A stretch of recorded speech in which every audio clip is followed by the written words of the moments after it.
Josh Fairbanks here with my main man, Scott. Coons Stadium. We're live, 7:30 pull. Indianapolis AlleyCats, Cincinnati Revolution. It was a little warm, not very much of a breeze. I don't think it'll affect the game at all today, Scott. Up in the booth, it's going to be a little toasty, but hopefully when that sun goes down, it'll cool down a little bit. More important than the weather, holy moly, we're going to pretend that last game didn't even happen. Yeah, scratch that. Against the Radicals 2 weeks ago here at Coons Stadium, the AlleyCats, I mean, Scott, you've been around since season one, probably the worst game in franchise history. Yeah, we had some games where we definitely had a few rough patches, but that game, there weren't a whole lot of good points to pull from it, so they just need to forget about that game. It was 2 weeks ago and just start fresh here against Cincinnati. Definitely, you hear the phrase, never got going. And that game against the Radicals, this AlleyCat team just never got going. Yeah. It seemed like player introductions were the end of the game for them, and it was a constant series of unfortunate events. Something we don't expect this AlleyCat team to have the rest of this season, the rest of franchise history. I mean, it was that rough. But going in, this is a Revolution team AlleyCats have never lost to. Right. Franchise history. But this game is so important, so many implications today. AlleyCats win today could clinch a playoff berth. Yep. More importantly, they win today. Minnesota wins as well against Chicago. AlleyCats looking at the number 2 spot. Yep. So let me ask you, Scott, would you rather get the number 2 spot, have to go probably to DC and play them, or would you rather fall in that number 3 and try to go 3-1 against the Radicals team that have put up 3 wins on you this year, and a team that the Radicals team, the AlleyCats have never beat before? Right. What would, as a former coach, what would you rather have? I would love going in with the 2 seed. I think going up against Madison, there is probably a bad taste in their mouth, and they would love to get another shot. But I think the opportunity to go, possibly to DC and play a fresh team, and going in as a number 2 seed, that gives you a certain sort of confidence, saying, hey, we're the number 2 seed out of our division. We got Chicago, or we beat Chicago, in the regular season, and at the end of the regular season, we're the number 2 seed, and we're ready to go. Wherever we got to go to win, that's what we're going to do. So I think that's what I would be more interested in. And I think it's a fair argument that Eastern Division, highly overrated. Yeah. The Midwest, very underrated. Even a Madison team, which is arguably one of the top 2 teams in the whole league, very underrated. Constant polls have them at 4, 5, which is ridiculous. Yeah. Eastern teams getting a ton of love. Yeah. But let's focus on right now. 3 starters out for this game. Yeah. Steven Najee, defensive starter. Kyle Cox, ace. Ryan Ventura out. How is that going to affect the offensive side to have 2 handlers not here tonight? Well, anytime you have handlers that are out, that's always going to affect chemistry, especially when they're, Kyle Cox, starting, main handler, 3-year player, with Ace, kind of being new, but still, he's always been a staple for the O-line. So, you'll probably see Joey Carey back there a little bit more to help out. David Valentine-Elam with his shoulder. He's still about 80%. He can handle for us too, so it'll be interesting. I didn't get to talk with Jared Payne to see what he was going to do for his lineup, so we'll see what comes on tonight. But even Steven Najee on the D-line, breaks are going to be very important at all times, especially tonight, being down O-line handlers. So with Steven Najee being out, that's even going to affect things. So I think with we'll probably get to it later, but with Cincinnati being short some guys, it probably kind of offsets itself. But you always want to be able to have all your starters this late in the season here, ready to go, still building on that chemistry. That way you can have the momentum going into some of the final games. And talking to Travis Carpenter before the game 2 weeks ago, had his tonsils taken out. Doctors told him to take it easy, expecting mostly offensive rotations today. Even then, probably not going to be the player of the year that you saw throughout the whole season, just until he gets at 100%, which we probably would expect next week. Who do you expect on defense with Travis getting the offensive route to Najee out? Who could you see stepping in and making an impact? It'll be Peter Carlton for sure. Yeah, they've got him in there quite a bit this year already, and even last year he was really good for us on the D-line. I loved playing with him. He's not afraid to put it up if the opportunity's there, and he knows when and where to be on cuts. So that he was a major reason why we got so many breaks last year. Is just because he's very confident going in on offense at any point in time. Now, the young buck, Levi Jacobs, expected to get some playing time today. Just won a state title with Holy Mackerel here in Indiana. getting ready to raise money to head over to Italy to compete at Worlds. Where do you see him playing an impact on which side of the disc on the field today? He's going to get in on defense. I don't think there's any doubt about that. I think it'll just be a matter of how much playing time. With Cincinnati being so shorthanded today, I could see him, if we get up big, certainly getting in multiple points in a row, especially if we keep on getting breaks. He needs to get reps, just like everybody else, because when it comes to the playoffs, he may be, number 20 dressing and, play significant points if it comes down to it. So he certainly has that ability. He just needs to get the feel of the game. It's going to be obviously a lot faster than high school, but he can play. He can definitely play. We got 3 minutes to go. About 5 minutes to go. They're actually adding 5 minutes to the clock, so let's stretch this out just a little bit more. This Cincinnati team, up and down all season, a lot more down than up. What do you see the challenge with the AlleyCats team? What is Cincinnati going to bring today that will challenge the AlleyCats the most? I think what you'll see with them being shorthanded and kind of with it still being a little warm outside, a little humid, you'll probably see a little bit more zone from Cincinnati, which has given the AlleyCats a little bit of trouble just trying to take it nice and easy, trying to get through the zone. But I think overall, probably the biggest thing that the AlleyCats are going to have an issue with is just trying to keep their foot on the throttle, just trying to keep on plugging away. And hey, we got a goal. All right, let's try to get a break. Now let's get 2 or 3 breaks in a row. Just try to keep things rolling. But other than that, I don't expect there to be much pushback from Cincinnati. I would love to see a blowout tonight, just given the Madison game. Right. But I fully expect Cincinnati to show up, and I know that the team has been preparing. Like Cincinnati has all their players, all their starters. Jared Payne's very big on. Not really saying, hey, well, let's do whatever we want because they're missing all these players. He's just going to assume that they're fully staffed. They have every starter, O-line and D-line, and they're going to prepare like that. Now that Madison defense did a really good job of bottling up the AlleyCat offense, created a very tight horizontal game. Do you think these AlleyCats are going to be able to get vertical down the field against the Cincinnati team? Well, part of what happened with that, kind of going into the game, talking with the guys pregame, I was told that our handlers were going to be much more active. And I think what that did was that left some openings in the back of that zone on the handler side to where our cutters would get the disc upfield and they wouldn't really know who their dump was going to be backhandling. So I think, if the AlleyCats kind of stick with their normal game plan and just say, hey, yeah, we want to try to switch things up, just try to mix things up, see what works. I think if they keep their handlers back there and just stay solid and just work through that zone, I think we have a much different outcome. So I think kind of going into these next few games, you'll see the handlers being a little bit more chilly, staying back, making sure that, hey, they're not going to leave any guys deserted, and just kind of stick to what's been working. Those games have always been close, and you want to try to mix it up, see what happens, and unfortunately that wasn't the solution. So what's your game prediction for tonight? Blowout. Yeah. Who's your prediction for player of the game? I would love to see Rick Gross. I know he's kind of got some issues with shin splints. But I think, Cameron Keenan, just with them being down so many defensive guys, they should have an awesome night tonight. Hopefully Twan can get some big points on assists. And then defensively, I would like to see Will Drumright get in there. I'd love to see Luke Broderick get in there. And then my boy Steven Heitzu, I'd love to see him get something too. All right, we just got a few minutes to go. Very little time. Stick around. Live stream media thinks the discstore.com is bringing this live feed. Whether you're in Cincy, Indy, around the world, stick around because this game's going to be exciting. Yep. This game is sponsored by Disc Store. Go to discstore.com for ultimate discs, jerseys, gloves, and everything ultimate. Health Zone Chiropractic. Enter the zone of peak performance and all-around great health. Enjoy the quality of life you and your family deserve. Visit us online at healthzonechiropracticgeist.com. That's healthzonechiropracticgeist.com. Goshen College students enjoy an amazing success record, and we have some impressive numbers to prove it.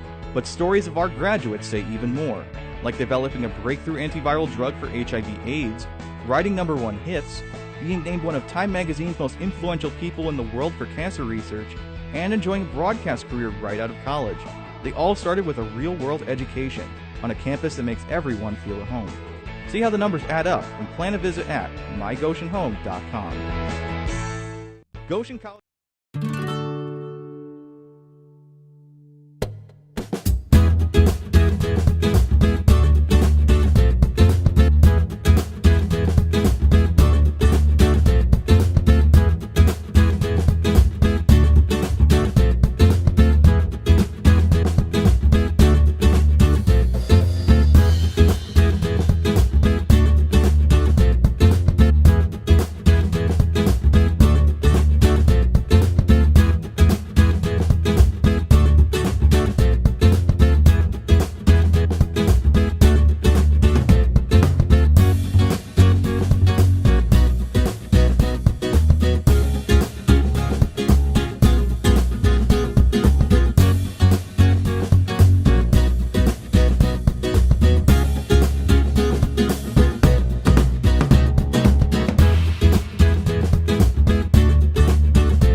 That worked for you? Yep, that was perfect. Your Indianapolis AlleyCats take on the visiting Cincinnati Revolution.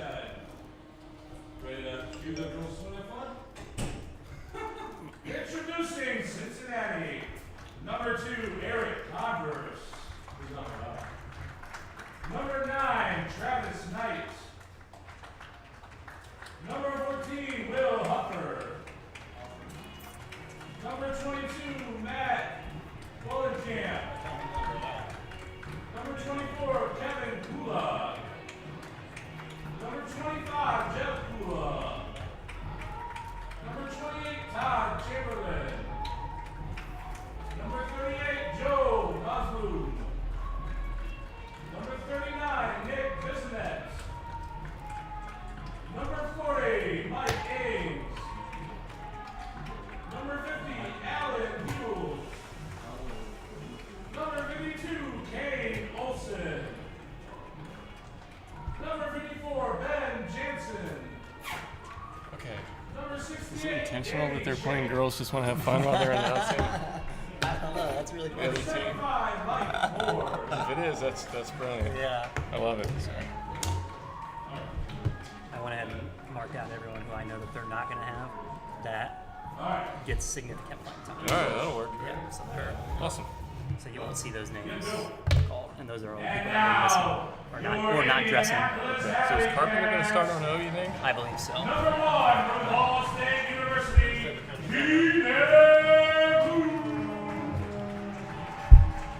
So how many guys do you dress in the game versus how many who are here? 20. You dress 20. You'll You typically have probably have like 23 to 24 guys warm up just in case injuries or whatever. But 20 dress and roster or that you have contracted is 28. Okay. So you have practice squad guys because you're always going to have somebody missing Yeah. for whatever reason. It always happens. I knew I'd heard that 28 number. I thought that was dressed. I would say that since DDE is here and he's dressing, he's probably starting.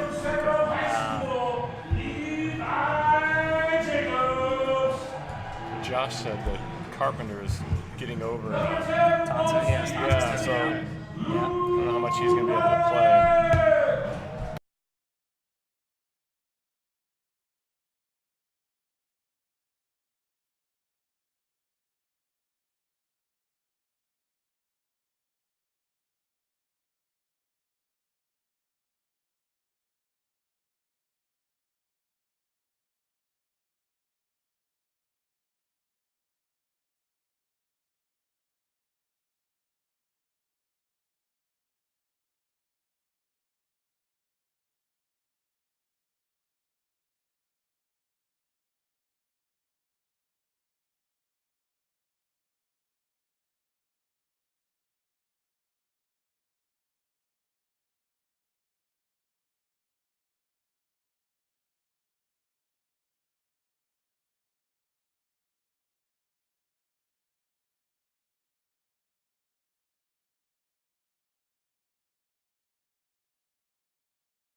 Good evening, ladies and gentlemen, and welcome to Kuntz Memorial Stadium here in beautiful downtown Indianapolis for tonight's AUDL Midwest Division matchup between the Indianapolis AlleyCats and the Cincinnati Revolution.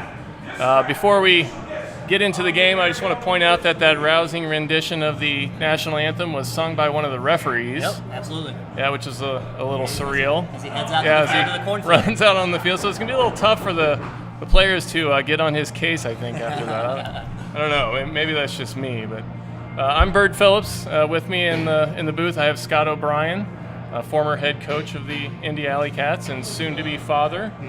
Couple more weeks. Yep. Yeah, as we were discussing, everybody involved with the AlleyCats is either having a baby or getting married in the next month or so. Very busy these next this past month and going into this next month too. Yeah, so it's that time of year, I guess. It's very hot. It's very hot up here in the booth. It's probably just as hot down on the field. This is the first game that the AlleyCats have really had to deal with this kind of temperature. Yep. What kind of impact is that going to have? Well, I think last weekend they kind of had a big weekend at Poultry Days. Most of these guys, and they were playing out in it all weekend. And I didn't hear too many people complaining. So with it just being one game, AUDL, you might get something, maybe into the fourth quarter or whatnot, but I don't expect to see any issues. There's no LeBron James out here. Yeah, these guys are young. They're not going to get cramps. Exactly. We didn't curse them by saying that. We have a good crowd tonight. The game's going to get underway here pretty soon. This is a game that, Scott, has pretty significant playoff implications for the AlleyCats, obviously. Yep. The magic number for them right now is 2, which means if they win one game or win 2 games, I guess, or they win one game and the Minnesota Wind Chill loses tonight in Chicago, I believe, then the AlleyCats would clinch a playoff spot. Yes, absolutely. Yep. And they still have the opportunity, that would put them in 3rd at least. Yeah. And they still have the opportunity to get that second spot. Second, yeah, which would potentially send them out to Washington to play against some former guys that we know out there. So it definitely could be an entertaining matchup. And that's the DC Breeze, right? Yeah, DC Breeze. Yeah. Now, would you want to play those guys rather than, because if they're in 3rd, they go to Madison. Right. And we saw what happened 2 weeks ago against Madison. I think as much as I would love to go and play Madison again. I think it's time to see something new. Yeah. I believe we're now 0-7 against them. And although, your confidence might be up against Madison as far as, hey, we know that we can play with them. We know that we can be there. We just haven't kind of made it over the hill yet. We haven't made it over the hump. I think going to DC would be a change of pace. It'd probably get the guys a little more amped, just because they don't have that thought in the back of their head that, hey, we've never beat these guys. Right. Especially at home. Yeah, especially at home. So, going to DC, I think for me personally, would probably be the more intriguing matchup. I still think that Madison is one of the better teams in the league. Right. So I actually think going against DC would probably be a better matchup overall. So here's the opening pull, and it's gonna hit the post on the goal line. Yeah.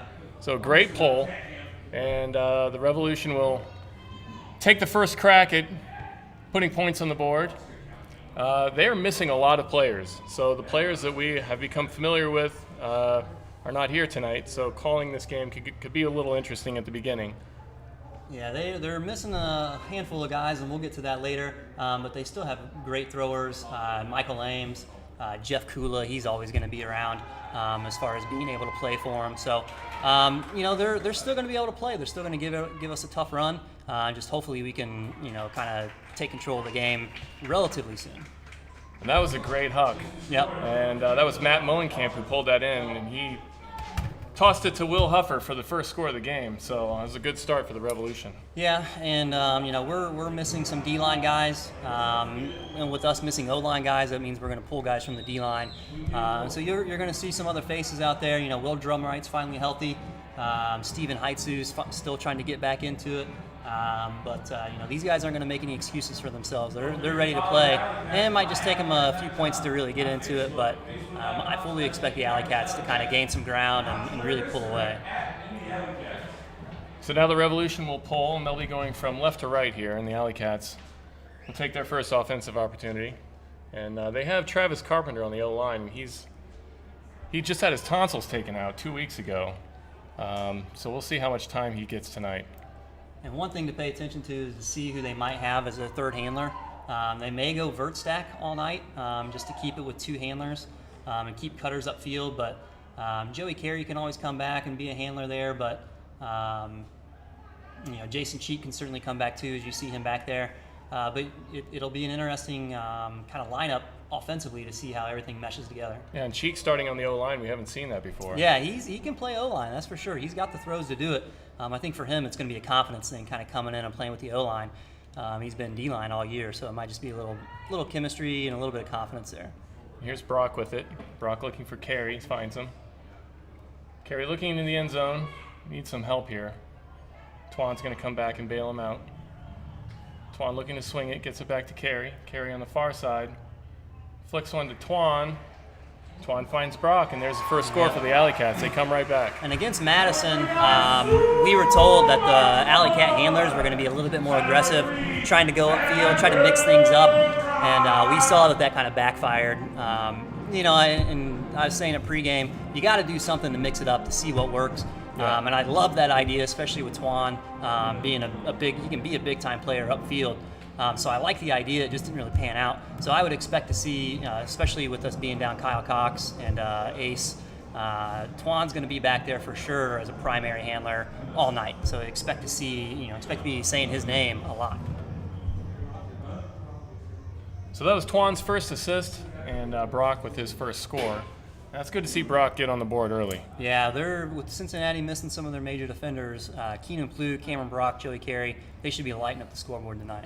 Yeah, and Plu's a guy that you really hope can get going tonight. He had a rough game against Madison. Yeah, and it's always good to be able to kind of have a big game as you still prepare for the playoffs, and really just try to get some momentum going.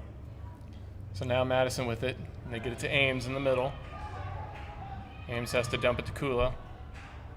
And Kula finds Huffer. Back to Ames. Ames with a nice flick. He's got to go into the corner, but it's going to be out of reach. So first break opportunity for the AlleyCats now. And let's see how they get the disc going off of this start here. That tends to be the AlleyCats' issue, is just getting the disc going. The first cut in or second cut, usually where they struggle. After that, they're pretty fluid and hitting guys that are open. There's a nice save by Gross. Gross gets it back to Yoder. Yoder swings it to Broderick. Broderick finds Butler. Nice save by Butler. Looks like he was going to misplay that, but he went up and got it. He gets it back to Yoder. Yoder brings it to the near side to Hutton. There's Carlton. Carlton a little bit behind his man. And there's a turnover. So this is a team, the D-line, who did not get a single break against Madison 2 weeks ago. So you're hoping they could get that one and get things rolling. Yeah, their confidence has just been down, especially going against Madison's O-line. They're a really, really, really good offensive team. Everybody knows that. So when you can get breaks on them is very important. Even just having the disc is very important to value that. And to not get a single break is a shot in the leg as far as confidence goes. You gotta at least get something when you get the disc. So the Revolution give it right back. A little bit long from Huffer, and Yoder will bring it from the goal line. He sends it to Gross. And Gross gets it to Broderick and back to Yoder. Recycles to Broderick. Broderick looking for Carlton's got him on the far side. Carlton with a nice backhand. And Hutton has it. He's right on the goal line. He's got a man. There's Gross. Wide open. Can he get it? He does. Didn't know if he was going to run out of room there, but he had it. Hutton made it interesting at least. With Travis Carpenter playing O-line, you should see Peter Carlton get a lot of touches as far as trying to get breaks. Nick Hutton should have a big game, and Rick Gross should too. So you expect to see a big game from these guys tonight. So that's Rick Gross's first goal, and Nick Hutton gets his first assist of the night. And the AlleyCats up 2-1 here with 8:12 to go in the first period. You'd really like to see them get a couple breaks in a row here, just to really open up the game. Kind of first, right out of the gates, try to open this up. And when I was saying pregame, one of the things that the AlleyCats need to focus on is just keeping their foot on the throttle to really put teams away early. Letting teams hang around, letting them have that confidence to stay in the game. You never want to do that. You always want to try to pull away as much as you can, even if that means putting on some of your better players earlier in the game just to try to get those breaks, try to make that breakaway. The pull from Carpenter, and it sails wide to the right, and Revolution will have good field position to start this series. I'd like to mention that Levi Jacobs is out there. Be big for him, and Donovan Triplett's out there. Number 7. Yeah, so we're getting in our young guys right away, which I like. It's only 2-1. Get them in there when the points still matter, and just see how they operate. So here's a former AlleyCat forward with it. Yep. He gets it back to Converse. There's another big huck. And it's out of reach. And that was... We call him Pig. He's an IU guy, I know that. And it was a great read. It was a great read by him, especially since the Revolution player went up a little early. He came on the break side there to get that D. So that was Eric Johnson. We had a little. We thought he wasn't going to be here tonight, and there he is. So he's making that play. He's a ghost out there. It was a great play from him. And the Revolution have shown before that they're not afraid to throw it down the field. Yeah, especially when they think they have the opportunity there, they're going to take it. So they have no problem going for it. Here's Carpenter. He gets the forehand, and that's Triplett. And he's got his first professional goal, right? Yeah. He's still in high school, I believe, for Center Grove. So, like I said, it is great to see these guys out there getting points, getting playing time when the points still matter, and just seeing how they perform. So, see Eric Johnson getting the D down there, Donovan Triplett getting the score. So, Cincinnati's already got to take a timeout. And we've talked a lot about. Okay, we have a timeout here. We're gonna take a break, and we'll be right back.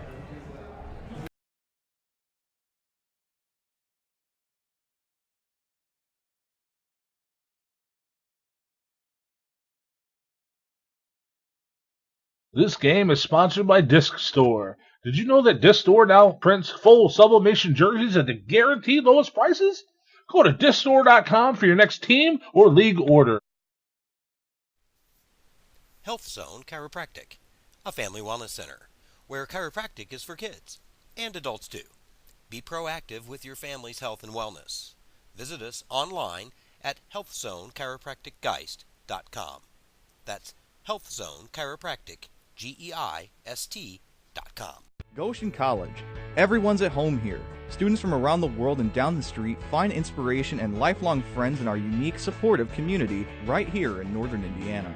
Cutting-edge academics, real-world learning, and small, personalized classes make the difference, all surrounded by world-class culture and championship sports. Most importantly, it all leads to a record of amazing outcomes in diverse fields of study, from pre-med to social work, broadcasting to accounting. You're going to feel at home on our campus. Visit us at mygoshenhome.com. Goshen. Back with 7:09 to go in the first period. The AlleyCats have a 3-1 lead, and Triplett. We've heard a lot about his high school teammate Jacobs, but Triplett's he's an exciting player. Yeah, he doesn't quite have the accolades that Levi Jacobs has right now, but he's thick though. Yeah, he's a big guy. He's a strong kid. Certainly somebody who we love having on the team, especially just trying to build a foundation with some of the younger players out here, and especially to see him getting significant playing time today. Hopefully getting significant playing time today. That'll be big confidence booster just to try to build him up a little bit before we move on farther into the season. So here's Mullenkamp with it for the Revolution on the far side. He gets it to Ford. Ford looking. And you always got to look for Mike Ford and his big lefty backhand. Certainly not afraid to throw it from what we saw last year. Sometimes not always the best decision, but he likes to put it up there for sure. He gets it out of the double team, and double team comes again. Broderick on the mark now. And not much progress for the Revolution right now. Ames with it. And there's a miscue, and they come down with it anyway. And we're going to have some contact on Hutton. Or Huffer, I'm sorry. So it'll be 10 yards forward for... Hutton on Huffer? Huffer, yeah, sorry. Yeah. Like I said, we're missing a lot of the players that we're familiar with, so we're still kind of learning who we have out there. That's Moslem with it, gets it to Kula. Kula looking to dump it and can't. Finally gets it forward. Dan Butler Moslem. with a bad mark by Dan Butler. He just didn't quite get around for the backhand break, and nothing Nate Page can do about that. So that was Joe Moslem with the assist to Matt Mullenkamp. Gets his first goal of the game. And the Revolution bring it back to one, 3-2 with 5:54 to go. I'm sorry, 5:44 to go in the first period. And something to pay attention to, especially if we see our defense continuously getting breaks.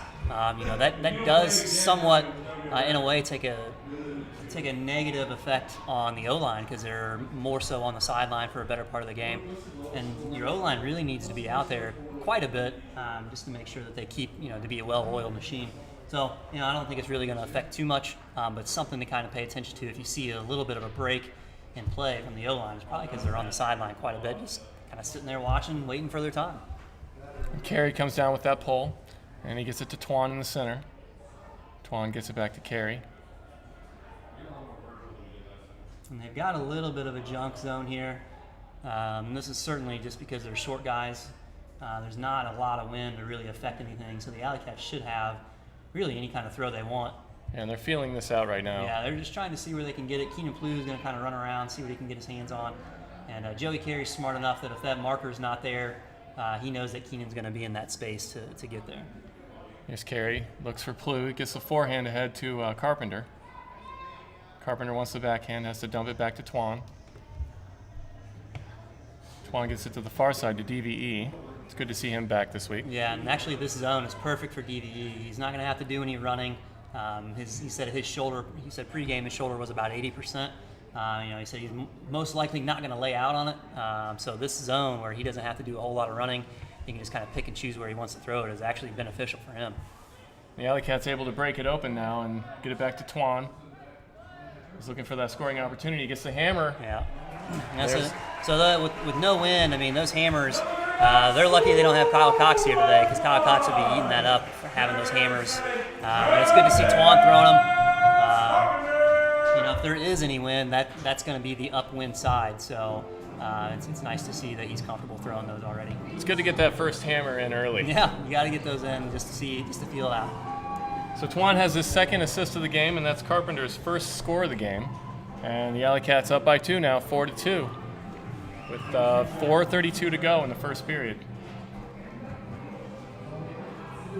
What I'm trying to pay attention to tonight is going to be just kind of the their body language on the sideline for the AlleyCats. Against that Madison game, everyone kind of had their head down. They weren't really sure what to do. Tonight should be one of those games where everyone's got a smile on their face. They're out there playing for their teammates. People want to go out there and get layouts, do those things to kind of get their teammates excited.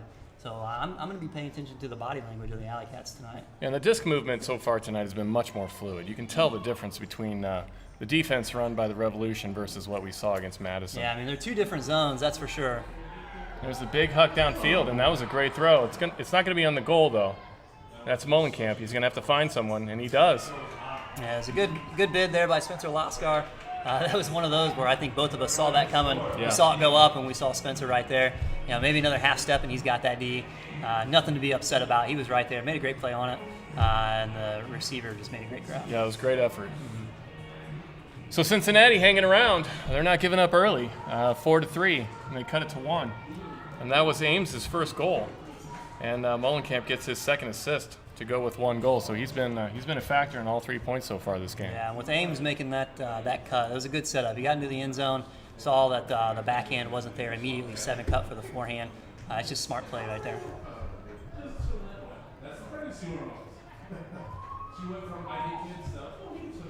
So now the Revolution will pull, going from left to right again, and the AlleyCats will bring it.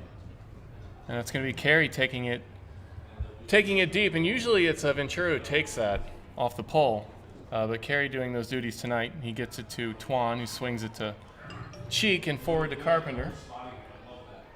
Yeah, Carpenter finds Plew, sorry. It's hard to imagine that Joey Carey the past 2 years has been a defensive-only player. how foolish was I of just keeping him on the D-line? He's made a nice transition this year, no doubt. Yeah, he's worked very hard at it, and he deserves every. He's not going to get the accolades that Cam and Keenan are going to get, but he deserves a lot of the credit as far as how smooth this offense can be. A fantastic save by Plu there. I'm sorry. Yeah. He gets it to Brock. Now he has it on the sideline. Gets it to head to Carpenter. Carpenter looking, and he's got Brock. I don't know if Brock knew that was coming to him. But he has great reflexes and gets that goal. So Carpenter with his second assist now, and Cameron Brock with his second goal. The AlleyCats push it back up to 2, 5-3 with 3:27 to go here in the first. And I'm not sure how many points the AlleyCats had in the first half against Madison, but I think it might have been 5. I think we've if we haven't surpassed it yet, we're right on the button for it. Yeah, no disrespect to Madison, but it's much more fun to watch these teams when they're able to play a little bit more fluid offense rather than that choking, double teaming defense that Madison puts on you. Madison never claims to play pretty ultimate, at least defensively. That defense that they have with that zone is suffocating, and they do have pretty offense, that's for sure. But their defense is suffocating, and the AlleyCats are going to break through. Just like they did with Chicago this year. Their AlleyCats will get a win. Maybe not this year, but certainly in the next coming years, they're going to get it. It's going to happen. And that was Huffer to Kula, and Kula's got Travis Knight. Travis Knight gets his first goal. Yeah, and that's going to be a matchup all night. Jason Yoder versus Jeff Kula. Former teammates on Mad Cow. They've guarded each other quite a bit. Not just through practices, but also being on different club teams here and there. Jeff Kula, big time as far as being well known around Ohio, as far as a very chilly, very seasoned, very smart handler. I'm not sure there's a defender he can't break when he wants to. He just steps right through the mark, and you can foul him all you want. He's just got that little snap of the wrist, gets off a nice floaty backhand, and usually converts it. So he's very, very difficult to guard, and I don't want to say he's going to be a nightmare for Yoder, but Yoder's going to be hearing his name quite a bit all night. Travis Knight, one of those guys that's taking over for some of the players that are missing for the Revolution tonight. And so you wondered about their chemistry, but that was a nice play. Yep. So now Carey takes it and gets it to Twan. Twan back to Carey. So they're in a man here, so let's see how this goes. And Carey has to force one to Plu, and Plu is unable to catch that. Yeah, I think that was a high stall throw. Joey Carey kind of got caught back there. So now forward with the hammer. And he's got a man. Twan mistimes that. And that was Kevin Kula with the score, and Jeff's brother. Yeah, so those of you in the know that Mike Ford is left-handed. And he throws his backhands and forehands left-handed, but he throws his hammers or tomahawks right-handed. Wow. Yeah, so he when you talk about marking him forehand, backhand, whatever, so that you can't get off his hammer, he finds a way to do it because he throws those right-handed. Something that we had to adjust to last year when he was on our D-line. Yeah, that's very unusual. I mean, to be able to release cleanly with both hands is impressive. Yeah. So just like that, the Revolution have tied it up 5-5. So the AlleyCats need to put one on the board here. You don't want them to get too much confidence in this situation. Yeah, trading points with Cincinnati is just only going to mentally let them think that they're still in the game. So you got to run off a few breaks, and you got to maintain that. There's just no reason to let your foot off the pedal here. Yeah, and they're a team that's shown that they can be very smooth on offense, but has struggled defensively in a lot of games. So the AlleyCats just need to stay patient here. And Twan swings it to the far side to Plu. And as I said earlier, we're still looking for Plu to get something going here tonight. Yeah, that throw from Joey Carey, went off his hand, and it might have been hard for him to redirect himself, but there's no reason why he shouldn't have that grab. So now Twan has it on the far side. He's directing traffic. Finds Brock, crosses midfield. Brock wants Carey and tries to force it back to Twan, and there's another turnover. So now the Revolution with another break opportunity, an opportunity to go up by 1 here. And there's Kula. Kula gets it ahead. That's Hewells, I believe. And Danny Schonk with it. He's got it in midfield, wants that backhand now. Bit of a lucky throw, I think. There's a throw to the corner. And Travis, that looked like it was He was on the toe. Yep. out of bounds. There we go. It was close. That was close. Very That's- fortunate. That's one that Travis Carpenter, I think, at 100%, he has that no problem. Great effort, though, under the Yeah. circumstances. Yep, absolutely. By both players. Yeah. So now Twan's going to take this on the goal line. And that's big for the AlleyCats offense. For them to get the D back and to be able to play O here. Let's hope they punch it in, get our D-line back out there so they can rest up, kind of talk things over on what's going on with that zone. And here's Plu, who gets it to head to Carey. Carey swings it to DB on the far side. Finds Brock. Now Carey has it, crosses midfield, fakes the forehand. He's got the double team. And stall count again. He's unable to get out of that. He needs help. Yeah. And that's just one of those things where the handlers either need to move or they just need to stay stationary. They need to decide what they're going to do, but I don't know if they really expected the Revolution to throw double teams. And it's just one of those things where if the handlers stay still and they make that a point at the beginning of the game, then you know that you can just kind of put it out to space and let them run onto it. And here's Schonk with it. Schonk sends it to the far side. That's Hewells. Hewells looking for the end zone. And to note that there's only 10 seconds left in the quarter here. So that let's was a see what we great can do save. here. Yeah, that was a great save. Now Schonk looking. Got 3 seconds to go. And the double team from the AlleyCats, and he just throws one up. And that's going to come down. Unfortunately, this first quarter is going to end up tied here, 5-5. And 2 break opportunities missed very slightly on the first one by the Revolution. Yeah, very lucky that I'm not sure if he didn't realize it was that close or whatnot, but he had plenty. Once he got the disc, he had plenty of time to swing it, and then have something open on the fourth side there. So with the game all tied up here at the end of the first period, we're going to move into the second period. We're going to take a quick commercial break, and we'll be right back with you.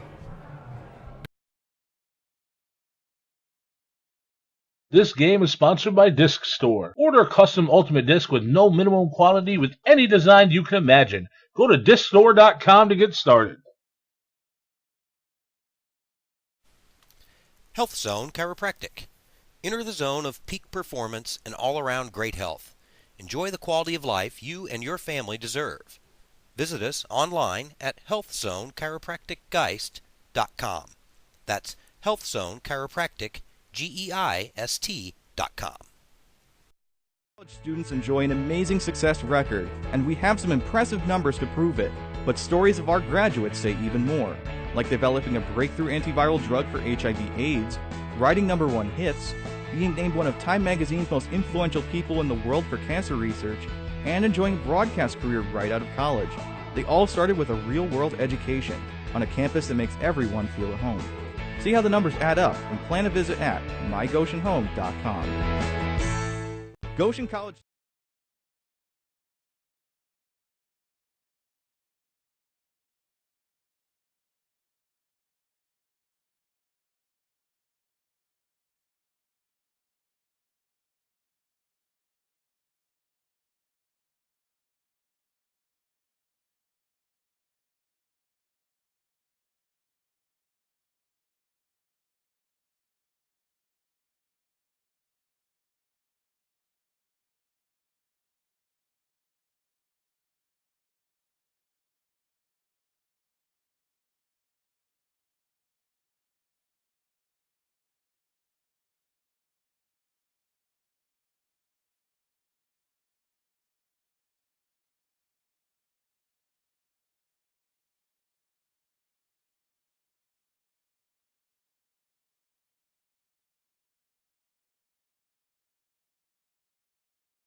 So we're back with you here for the start of the second period. And there's the pole. The AlleyCats will take this. And that swings just out of bounds. So they'll get good field position here to start this second period. And Twan scoops it. We give a quick plug to Live Stream Media, who's running this. Our man, John Abraham, behind the camera and working the production. And this broadcast is sponsored, as always, by discstore.com. Now Twan gets it to Cheek. He swings it to Carey. And again, they're being very patient. We haven't seen a lot of really solid breaks downfield for the AlleyCats, which, at this point, as long as they're taking care of the disc, that's what they need to do. There's Brock with it. And he gets it to the far side to Plu. And Plu's got Twan.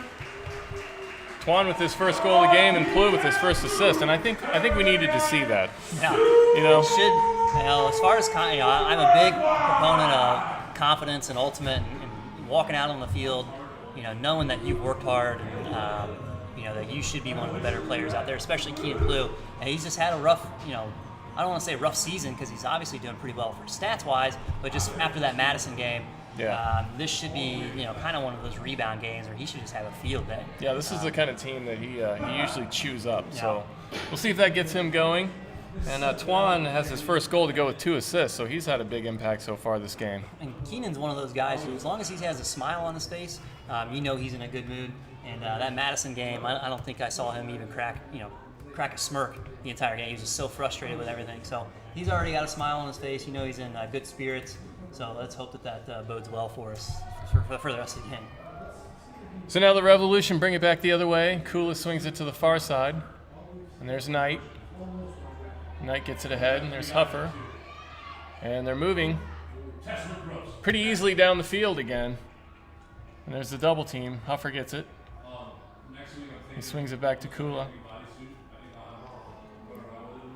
Kula gets it to Ames on the near side. And Gross on the mark. Ames gets it ahead. They swing it to Knight.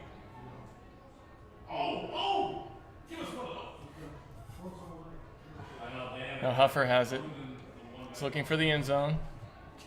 With the fake, there's the flick. And it's up, and it's going to be caught, and that's a goal. And that's one of those throws for the defense. It's tailing away from you. Somehow he managed to get it over to the break side, throwing it from the force side. So it's kind of one of those where it's just as good as a break throw. It's a lot harder for anybody to try to get onto because you weren't really expecting it. You're expecting it to be on your force side for you to make a play. So we'll let them have those throws. Most likely they won't convert those in the future. So that was Knight to Molenkamp. Molenkamp with his second goal of the game to go with 2 assists. And the Revolution punch it back up to 6-6. And like I said, they're hanging right in there. A lot of times when you have a team that is facing a lot of adversity, I guess you would say, with a lot of players missing, that can motivate them. And they're not expected to do well, they're not expected to win, and they're loose. And this team looks loose right now. And the AlleyCats honestly look pretty tight compared to what we've seen earlier in this season. Yeah, I know the Revolution were here a couple hours before the game. Maybe 3.5 hours before the game. So, they probably worked on some things. Maybe a different zone or just kind of different tactics here to see what might work, and maybe it's really working out for them. So here's DDE, gets it to head to Plu, and Plu's got a man. And that was too easy. Yeah, that break throw where Mike Ford almost got to it has definitely opened things up. And again, Keenan Plu, getting an assist. Certainly going to build his confidence with Travis scoring that. It's only going to bode well for us. He's playing this well. Maybe 75-80%. That makes us feel good. But Travis has a big smile on his face. He's got his second goal and 2 assists. So if he's not feeling well, he's not showing it tonight. Yeah. He certainly wants to play both sides of the disc, offense and defense, and play more often than not. He'd like to play 75% of the points if he can. But Jared Payne has specifically said, hey, since you're coming back, we don't want to push you. We'll keep you on the O-line just because we're down some O-line guys, and just really focus on that tonight. So Yoder with the pole now, taking over those duties for Carpenter. And it's a good one. It comes down to the goal. It's going to float. The Revolution forward to Kula. Gets it to Ames, and there's Gross on the mark. Yeah, there's some confusion on the defense there. There's a layout D attempt by Jacobs. And a great catch by Huffer, and that was a bomb. Yeah, Johnson went to the wrong side. He should have just stayed on the 4 side, but he gave up his position. And you're not going to get, unless you plan on skying the guy, which I didn't see that happening. He gave up position, and that's what's going to happen. Was that Mullenkamp that threw that? I didn't see who threw it. It was a very good throw, though. And right out of the gates, there was some confusion between Broderick and Rioter on their marks. That's something with Drew Shepard got married today, so defensive assistant coach not here today. That's one of the things that a guy like Jason Yoder needs to step up and say, hey, since Drew Shepard's not here, this is what we need to talk about on the sideline. Try to get those things figured out so that you don't have that setup happen again, because it certainly could have been worse. They could have scored a lot easier. Luckily, they got it figured out before anything major happened. But those are things that this late in the season shouldn't be happening. Twan has it, gets it to Cheek. Cheek ahead to Plew, and Plew's making himself known a little bit more now in this game, which is good. Now Twan gets it back to DVE. DVE ahead in the center to Plew. And that's where he likes to operate, coming right up the middle of the field. Yeah, he likes to have the disc in his hands, and he doesn't mind being kind of the center of attention when he's got the disc there. He loves that. Now DVE on the near side. Dumps it to Twan. Twan recycles. DVE down the sideline. That's going to be a jump. And taken by the Revolution. Maybe not the wisest decision there. Here's Mosloom, and it looks like we're going to have a timeout from the Revolution. So we're going to take a quick break, and we'll return. 9:06 to go here in the second period, and score is tied up at 7-7.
So the Revolution will take it. This is Ford, who's going to tap it in with the double team. He's going to look to break this. He gets it to Ames on the sideline. Ames with the hammer. And we have a whistle. Yeah, we got caught triple teaming. That is not legal. It's a good try, but you can't do that. So Ames will mark it forward. He'll take it on the sidelines. And we have a double team this time, which is legal. And another hammer from Ames to get it across the field, and that was a nice one. And here's Ford in the middle of the field. And with that left-handed backhand, he's got a man. And that's going to be Huffer, and he's been all over the place. Yeah, Mike Ford, he's got definitely one of the smoothest backhands that I've seen. As I was mentioning off air, he's a disc golfer, so he's got plenty of pull behind it. And he did that. He showed that a lot last year for us.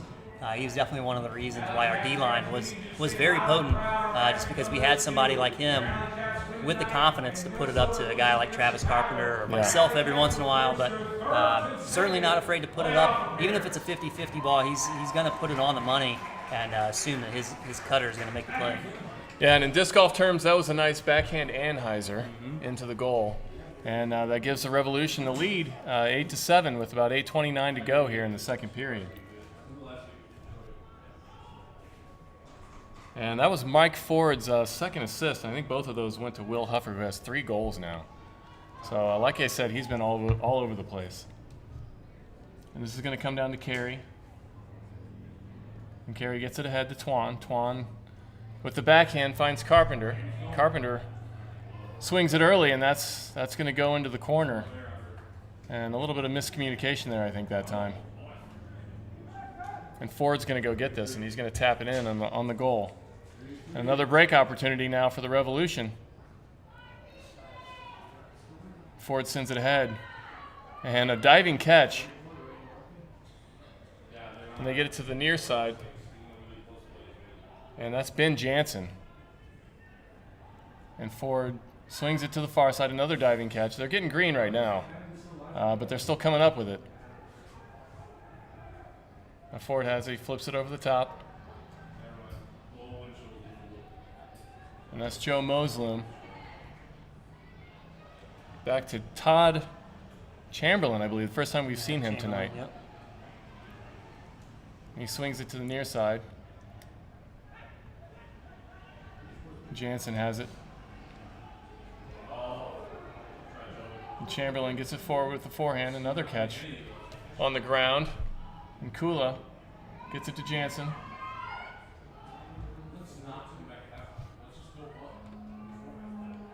And there's another goal.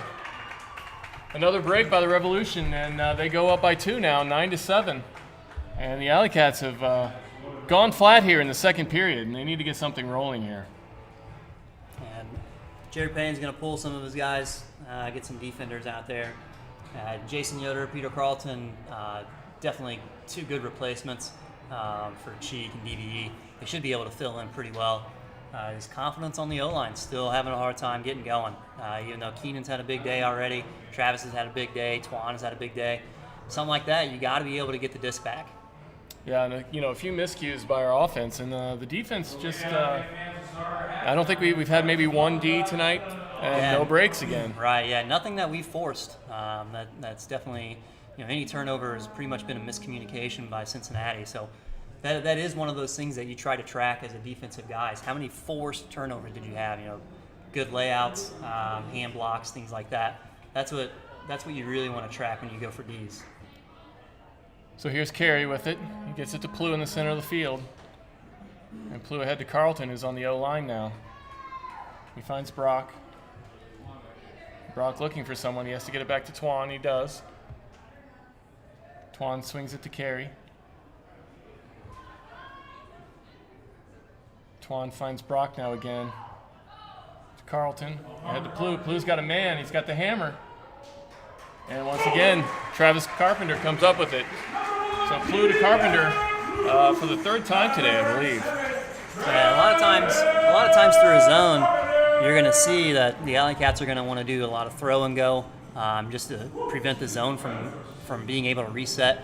And we specifically worked on those in practice and pregame, that throw and go. You do a lot of circle drills, just trying to get used to those throw and goes. And right now, when the AlleyCats are trying to rush it through the zone, that's where they're having the miscommunication. So, maybe take a step back offensively and just try to be a little bit more chilly through the zone. They should be easy, just like what we saw right there, should be easy throws. So the AlleyCats cut it to 1, and the offense isn't looking too bad. They got to put this one on the defense now to try and get a break here. And the defense has 2 high schoolers on the line right now. 2 guys who I don't believe have played yet this season. So how's that affecting them? Yeah, Levi's gotten in, maybe a point or 2 here or there, but hopefully, the moment isn't too big for them. If they were playing Cincinnati or Chicago or Madison, then you'd be worried about nerves or whatnot. But Cincinnati, no disrespect to them, they're certainly a good team, but these guys have been practicing with the AlleyCats all season, so they should be ready for this kind of moment. Yeah, Coach Payne showing some confidence in them, leaving them out there right now in this situation. And there's another score, and that's Kula who comes down with it. Yeah, Jeff Kula knows when to go strike. He's going to stay back and handle 99% of the time. And he's always going to be that dump look, but every once in a while he sneaks up field on you, and it's always when you least expect it. So he beats Drumright that time. Yeah, Drumright. Since Yoder played offense that last point, Drumright got switched on to him, and Yoder knows that Jeff Kula can go strike every once in a while and go upfield, just often enough to keep that in the back of your mind. So that's probably what they're talking about right now as they walk off the field. Yeah. Yeah, they're in a group there. You can tell that they're searching for something they can do to try and shut down this Cincinnati team. They're making them look like all-stars right now. Yeah, and I know that they're still sticking to their same game plan as far as, they'll start off in a zone and move to man. It's the same game plan, just not having Drew Shepard here to keep everything organized for you. Yeah. It does play a role. Drew Shepard's a very smart guy, makes a lot of adjustments, works really well with the guys on the sideline, constructive criticism. He's much nicer on the sideline than I am, that's for sure. So, he works really well for him, and not having him here certainly is going to play a role. So Twan gets it to the near side, DVE with it. That's David Valentine Elam. We call him DVE because that's way too many syllables. And Plu has it on the far side, gets it to Brock. And Brock's gone quiet in this game after a few scores in the first quarter. Now there's Carey. Carey with a nice catch, but he can't get it to Cheek. Cheek dives for it, but unable to come up with it. So now yet another break opportunity for the Revolution. And this will be a big point here because it's getting down to 5 minutes left in the half, and if Revolution can get a score here, it'd be big for them. Yeah, they go up by 3, and they're starting to pull away a little bit. So now they have it on the near side. This Jansen with it.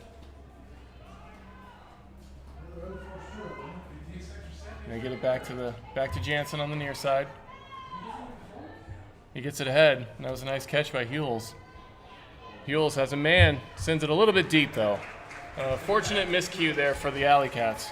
And one thing to note is that Cincinnati is missing some of their bigger players who are ready to huck it pretty much at any minute notice. So that may be working in their favor, that they are playing a little bit more chilly. Guys like Nate Body, Fudge, or Chris Powers, those guys are ready to throw it whenever they get the chance. And, a lot of times it does work out for them, but sometimes it does present break opportunities for the AlleyCats. So here's the double team, and there's a turnover. And that was Carey again. He's had a rough game so far tonight. Yeah, I think he's just still rushing some things. And he's in a position that he's not really that familiar with. And there's Ford, and he gets the late call on the score there, and that was Jansen with the assist. So as you mentioned, Cincinnati goes up by 3, 11-8 with about 3:48 here to go in the second period. Not what I had predicted pregame. Yes. I said that the Madison game was going to be close and that the Cincinnati game was going to be a blowout. So I will quietly shut up. So Ford, the former AlleyCat, has really put his stamp on this game so far. He gets his first goal to go with 2 assists.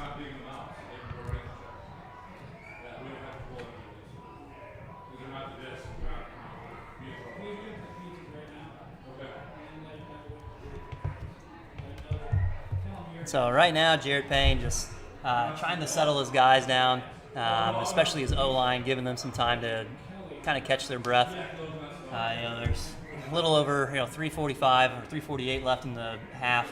You got some timeouts to burn. Go ahead and use them. Just try to give your O-line something to build on going into the second half. Jared walking out to have a chat with the O-line, looking like Tom Landry. Mm-hmm. Just came from a wedding, I believe, right? Yeah, Drew Shepard's wedding. Yeah, so Drew Shepard and Kyle Cox missing for that wedding. Definitely understandable. Jared Payne has to come back. He's head coach, so he's got to be here. I'm sure he still had a good time at the wedding, though.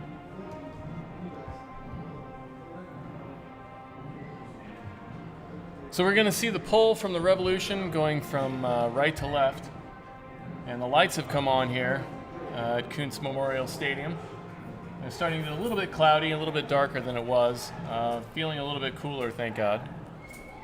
So with about just under 4 minutes to go, the AlleyCats really need to get a score and a break here to try and cut this thing to 1 before halftime. That would be best case scenario. Let's see what they can do with it. And this comes down to Carey. He gets it to head to Twan. Twan looking for the forehand, back to Carey. Carey quick with it, gets it to Twan. There's Plu. Twan in the middle. Lefty back in there. And Yoder now on the O-line. Crosses midfield and sends it back. Here's Carey. A little bit sneaky to the far side to DVE. He's going to swing it to Twan. The AlleyCats being patient here with the handlers, looking for a way to punch through here. Yoder with a nice throw to Carpenter. Carpenter finds Brock. Brock in the corner. He needs some help. Yoder coming, and that's not what you want. Yoder had 2 guys on him. Probably not the best person to go for that in the goal on the sideline, unfortunately. Yeah, on that kind of play, it's a tight window to try to fit it into, especially with a defender coming from the break side. You know, that should be a stall 6.5 throw right there. That should be one of those. You really need to look for a dump swing and just keep on doing what you were doing. You were swinging it back and forth just fine.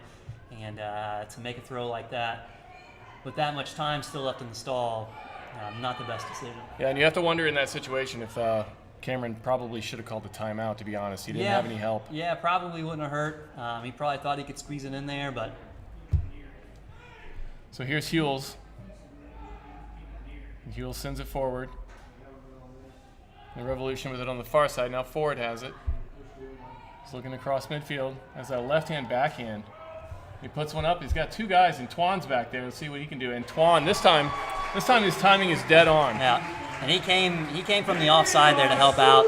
I'm not sure Mike Ford saw him coming from that side, or even the possibility of him coming from the offside. So, great heads-up play by Twan. I think if Mike Ford doesn't hang that up as much, kind of puts it out through the space to the back pylon, that's probably converted. But Twan with a great play. And Twan, your primary handler on the O-line, gets the best D of the game so far. And here's DVE, and he's a big guy. He's going to get that. And he's got Brock. He lays it out for him. Brock wide open, and there's the easy score. And the AlleyCats needed that one.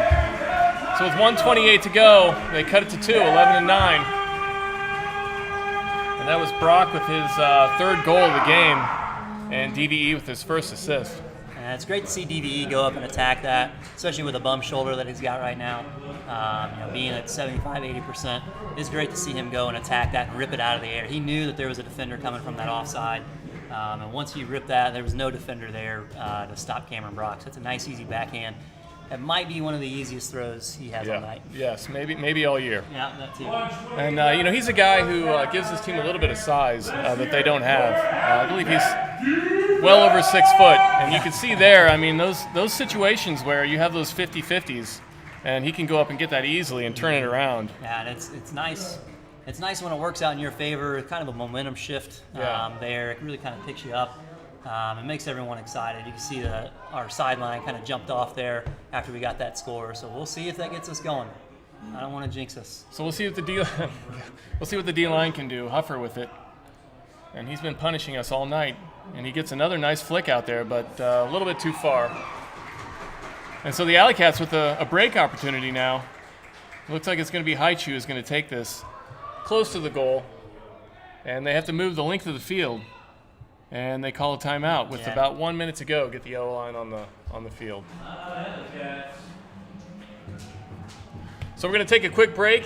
11-9 is the score. Revolution ahead with about a minute to go here in the second period, and the AlleyCats going to look to cut this to 1 before halftime. And we'll be right back. This game is sponsored by Disc Store. Go to discstore.com for ultimate discs, jerseys, gloves, and everything ultimate. College. Everyone's at home here. Students from around the world and down the street find inspiration and lifelong friends in our unique, supportive community right here in Northern Indiana. Cutting-edge academics, real-world learning, and small personalized classes make the difference, all surrounded by world-class culture and championship sports. Most importantly, it all leads to a record of amazing outcomes in diverse fields of study, from pre-med to social work, broadcasting to accounting. You're going to feel at home on our campus. Visit us at mygoshenhome.com. Health Zone Chiropractic, a family wellness center where chiropractic is for kids and adults too. Be proactive with your family's health and wellness. Visit us online at healthzonechiropracticgeist.com. That's Health Chiropractic, GEIST.com. Health Zone Chiropractic, a family wellness center where chiropractic is for kids and adults too. Be proactive with your family's health and wellness.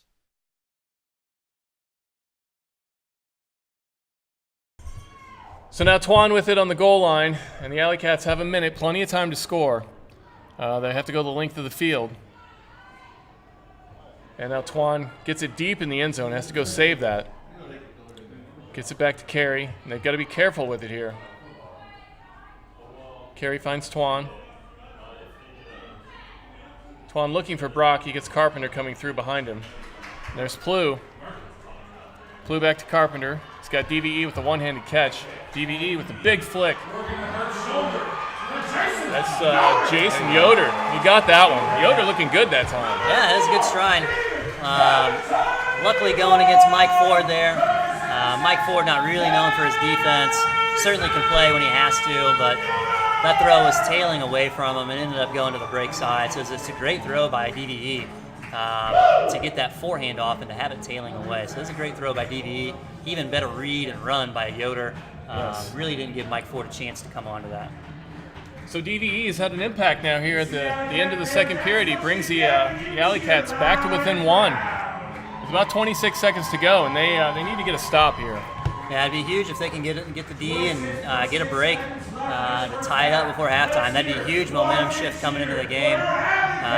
You'd love to see Travis Carpenter out there for this point, but he obviously just got off from playing that O-line, so he'd be a guy who'd be huge to get this break for you. Here's a really nice pull from Hutton. Yeah. Now Ford has it for the Revolution. And he gets it to Kula. Kula quickly down the sidelines, and they're moving it. And Ames sends it across the field. And a little bit too high. And that's going to be taken by Loskar. Loskar with a big backhand. 6 seconds to go and too far. He had Carlton going, but he sent it a little bit too far. Yeah, maybe a little too excited. He needed to hold that for another second or two to let C get out there. He had time, but I'm not sure if he knew that in that situation. So he did the right thing. He was aggressive with it, which you have to be. Yeah. So the AlleyCats, you could almost taste that tie there before halftime, but they've cut it to one, which, considering where they were about 5 minutes ago, that's a lot of good work.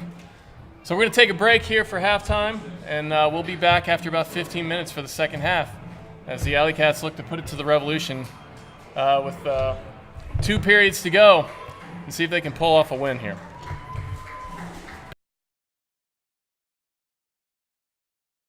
This game is sponsored by Disc Store. Go to discstore.com for ultimate discs, jerseys, gloves, and everything ultimate. Health Zone Chiropractic. Enter the zone of peak performance and all-around great health. Enjoy the quality of life you and your family deserve. Visit us online at healthzonechiropracticgeist.com. That's healthzonechiropracticgeist.com. Goshen students enjoy an amazing record of success. What's the secret? It starts with hands-on learning experiences. Whether it's a service project in Peru, a sustainability semester at our Environmental Learning Center, or broadcasting for our award-winning radio station, it adds up to life-changing perspectives and real-world skill development that makes a difference to future employers. And it's all available at a campus that makes everyone feel at home.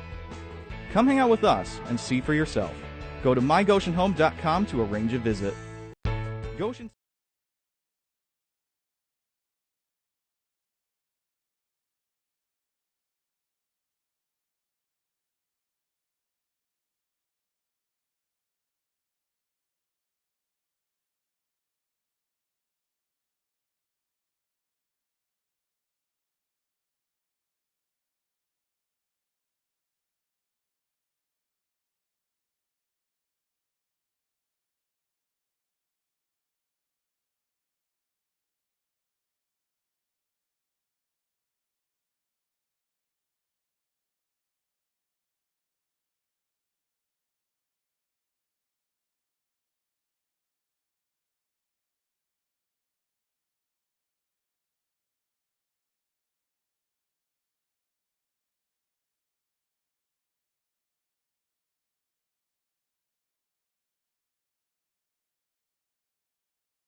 not get this close to time. Like, I don't.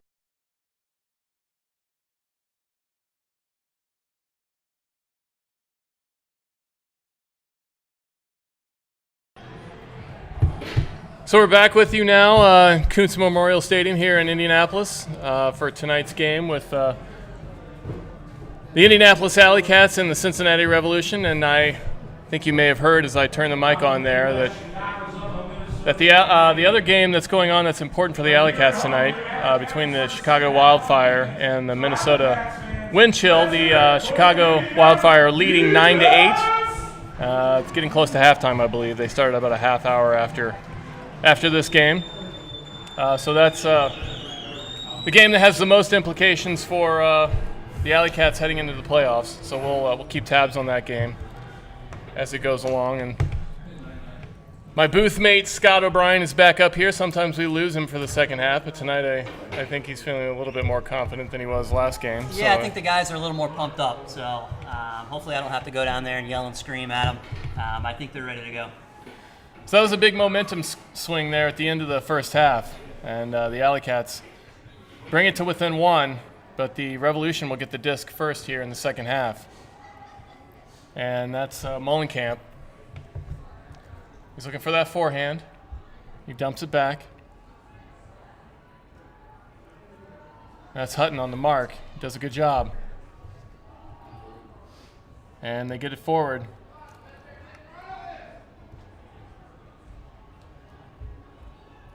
That's Kane Olsen. We haven't seen him yet tonight. Yeah, I'm not sure where he's been at as far as getting his number called. Yeah, they haven't listed as a starter, but I don't think I've said his name yet tonight. So, like I said, we're still trying to get our bearings with who some of these players are tonight. And then Mullenkamp sends it to the far side. And I believe that's Olsen who has it again with the forehand to Huffer, and Huffer misses it right there. Mullenkamp, one of those plays that you find in Ultimate. Yeah, you got one of those every game where it gets deflected off of somebody and they eventually get a score out of it. It's good to see. I was talking with Jared Payne at halftime. Good to see them running man. But them being short, so many guys, just kind of with the warmer weather, you want to force them to run a lot more in your zone. When you run zone, it allows them to kind of catch their breath, gain their bearings. When you play hard physical man defense, that makes them run quite a bit more and exert a lot more energy.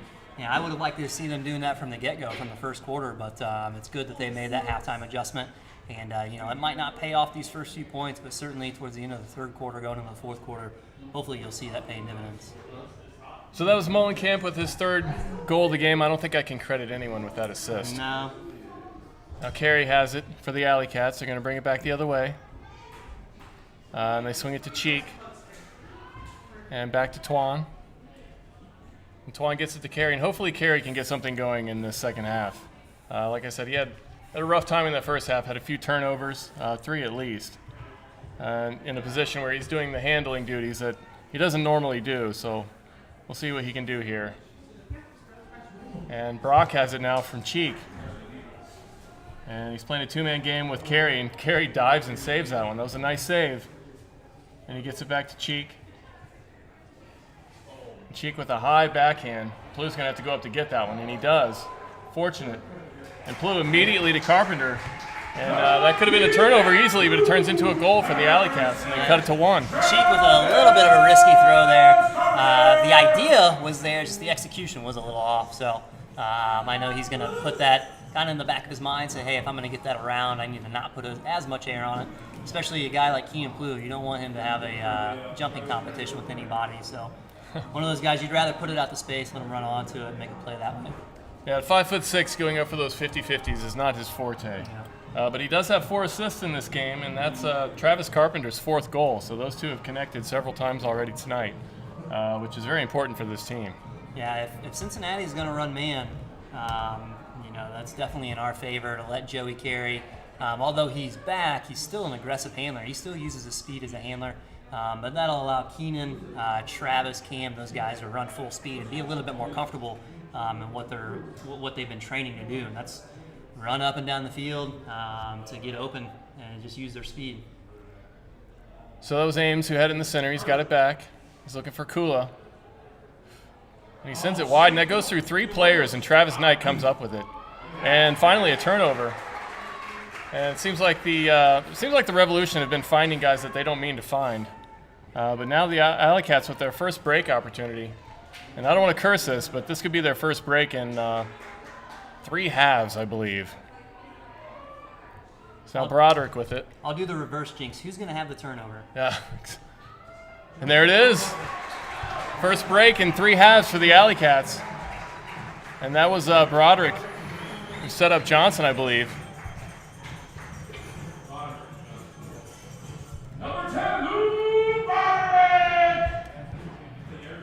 Hopefully, I know that's our first break in a while, but hopefully that's from the defense.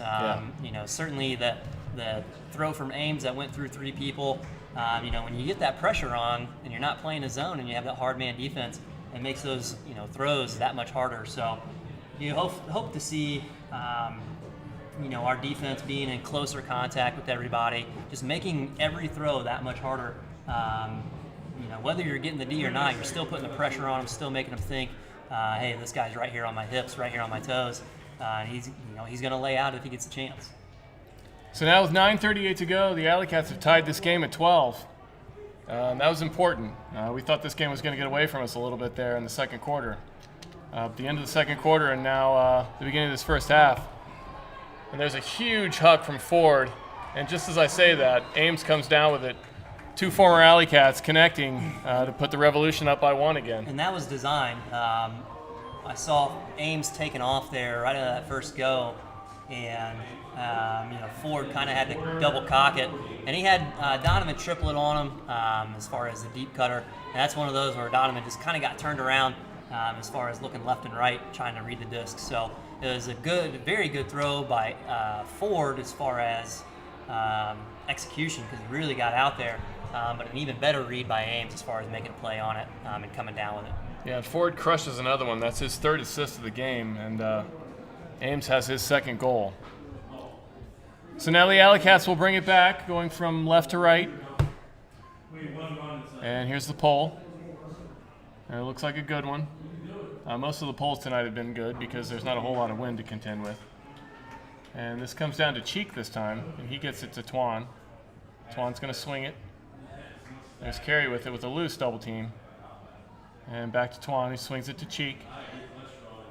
Cheek with that backhand down the sidelines. Brock having to run to catch up with it, and he does. He's waiting for Plu. He's going to go for the corner. And Cameron Brock with another easy score. Keenan Plu, Cameron Brock just going back and forth. Love to call their names all night if we can. So we love to see that. I think Indianapolis is starting to figure out the zone a little bit, that if they just take their time, work it through, it's going to open up. As long as you keep the disc moving at a reasonable pace, you don't want to rush it, but at the same time, you don't want it to stand in one spot so the defense can reset. So I think if they continue to do that, that kind of outside in to Cameron Brock really opened it up. But those are definitely one of those things where you like to see that right out of the gates for the second half. See the O-line really kind of taking control, breaking up that zone, and maybe making Cincinnati think, hey, maybe we should run man. My apologies there. I got so excited about that I almost choked. But that's one of those plays where Brock, earlier in the game we saw where he got one downfield and he didn't have anyone following up as a trailer, and that time Plu comes up and gets it and sends it forward, and they got a nice score. So now here's Converse with it, and Converse sends it to Huffer on the near side, and Huffer to Olsen. Olsen sends a deep one, and there's Molenkamp. He gets it right on the goal line. And he's looking for that forehand, and there's a bit of a miscue, I think, and he was waiting on that stall count. Had to send it in a little quickly. Yeah, and Hutton got burned on that hut there. He should be disappointed in himself with that, but he totally redeemed himself on that layout. So it's good to see the young guy going for it. Yeah, great effort. Here's Carlton, gets it to Rick Gross, whose name we haven't called at all tonight. No, he's still been struggling, trying to get healthy. He's one of those guys who you'd love to see him just kind of take off, but until he gets healthy, he's going to have a hard time doing that. Gross gets it ahead. And that's Page, back to Gross. Gross with a nice fake, and he has to dump it back to Yoder. Yoder looks to swing it. And Broderick takes it about midfield. And there's the pass to Gross. And just after I mentioned that we hadn't said his name, he gets a score. Yeah, he's been dealing with just a tiny stress fracture that's kind of just been lingering almost since a couple games in at the start of the season. So it's definitely good to see him out there. I was talking with him at halftime in the Madison game, and he said, there's no way that I'm 100% right now. He says, I'm just trying to battle through it. And that's certainly, when Travis Carpenter is playing offense and defense, that's going to take away from their D-line. And if Rick Gross, who's one of your better defenders, is also hurting, that's not going to help you out either. So they certainly didn't have their they didn't put their best foot forward going up against Madison. We really want to see him get healthy so he can get back out there and be, to play to his potential. Yeah, so what I was wrong about them not having a break in the first half. They did have one. That's actually Gross's second score. They had one early on. I forgot about that. So my apologies to anyone who's keeping stats out there. And that was the assist from Will Drumright that time. So now the wind chill, looks like the wind chill have gone up 11-10 on the Wildfire in Chicago. Which does not bode well for the AlleyCats. Now the Revolution going to bring it back.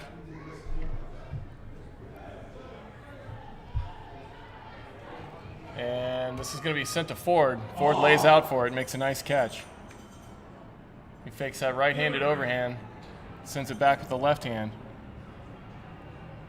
And the Revolution get it forward. There's another big effort from Jacobs. And the overthrow by the Revolution, the AlleyCats going to have a chance for another break. And no, I'm wrong. Looks like we're going to have a call, contact.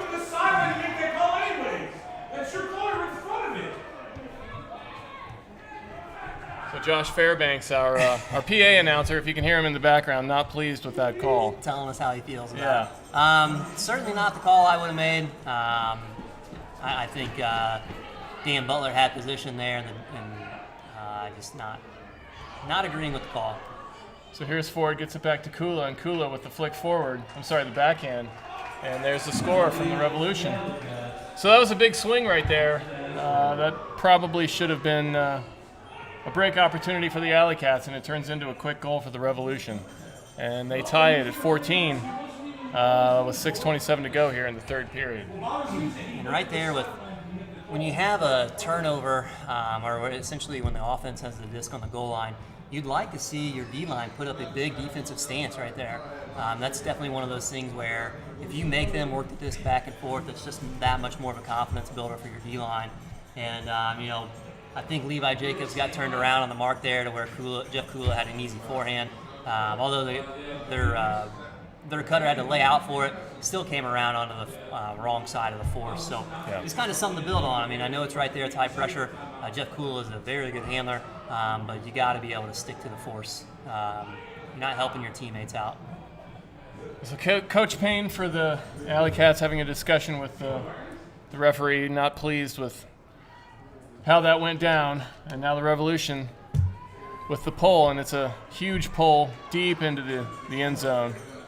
Carey comes back with it. He sends it to Twan. Twan back to Carey. Carey looking for Plu and doesn't have him and has to dump it. There's Twan, gets it ahead to Carey, and they need to get this moving out of the end zone. And Cheek has it fairly deep, back to Carey. And there's the turnover. He was looking for Brock. And a nice D from the Revolution, and they come up with a score. And that gives them the lead, 15-14, with 6 minutes to go. And that's unfortunately another miscue from Carey. Yeah, well, right away, the AlleyCats offensive cutters out of that host stack were way too deep. Yeah. When Cincinnati was moving our handlers back in those dumps, the offensive cutters upfield have to adjust. And I think Keenan Plu saw it, but I don't think anyone else did. DVE was just kind of hanging out deep. So it's kind of one of those things where it's that early in the point. If you're tired or for whatever reason, you got to be in the play. You got to help out somehow. Yeah. Even if you're back there for the dump, you got to do something to help out. Joey Carey, I don't want to say got stranded, but he just didn't have too many options because nobody upfield was really obtainable for a throw. Yeah, and we put that on Carey, but like you said, I don't think he had a lot of help on that play. So Right. And this time he gets it, sends it ahead to Twan. Twan gives it back. Now with a little more room this time from the AlleyCats. And you got to give credit to their puller. I don't Yeah, know if that was a Mike great Fuller. pull on that last pull. I didn't see who pulled it, but it was definitely a great pull that really set him up. There's Pluy, gets it ahead to DVE. DVE with a perfect throw to Brock. Just turns that right over. Brock catches it right on the goal, and the easy score again. So they come right back and they tie it up, and that was important in that situation. So DVE with his third assist, and Brock now with 5 goals. Yeah, it should be a night where Cameron Brock is just stuffing there, padding his stats as far as goals go.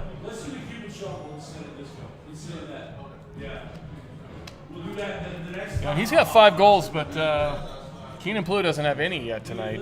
He does have 5 assists, but usually you see him going both ends. Yeah, I mean, just with Keenan being a stronger thrower than Cam, you'd rather that be the case with Cameron going deep and Keenan throwing them, especially if you got DVE who's back, who's able to throw.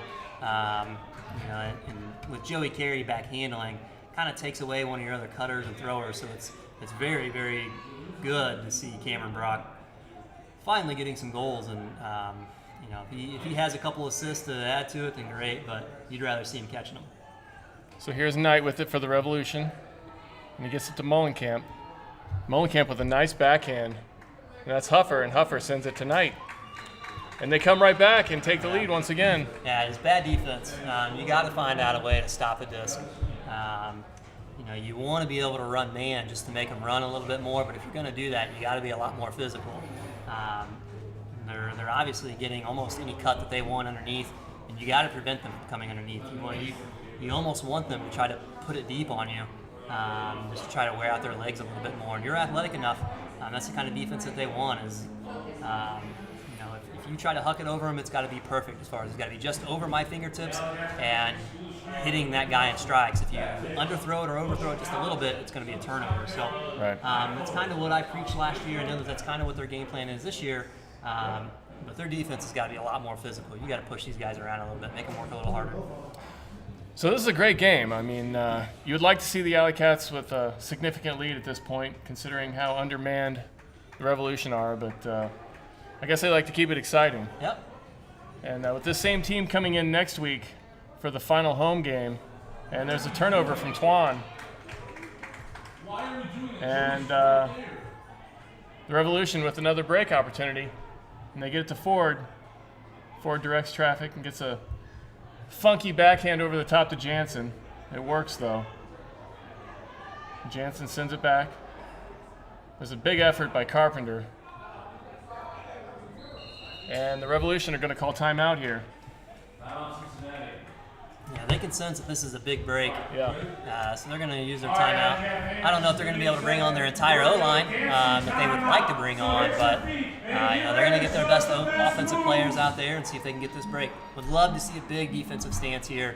Kind of what I was saying earlier. When it's this close to the end zone, it's so much harder to fit the disc in just because there's more people in a smaller space. Yeah. So an easy goal here, to me, I don't want to say speaks volumes about the defense, but it really is going to show that they're lacking in their defensive effort if you can't make them work here. They might still score, but you have to make them work here in this sort of a field.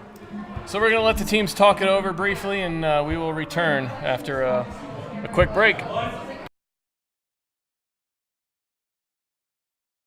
This game is sponsored by Disc Store. Go to discstore.com for ultimate discs, jerseys, gloves, and everything ultimate.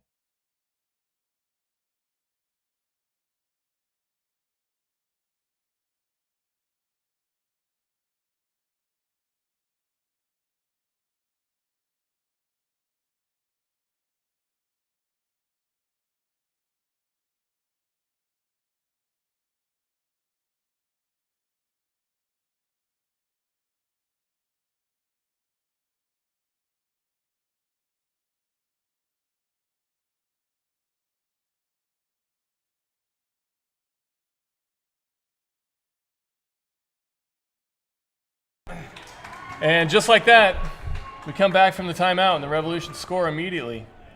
And that was Molenkamp with another goal. And he's having a big game tonight.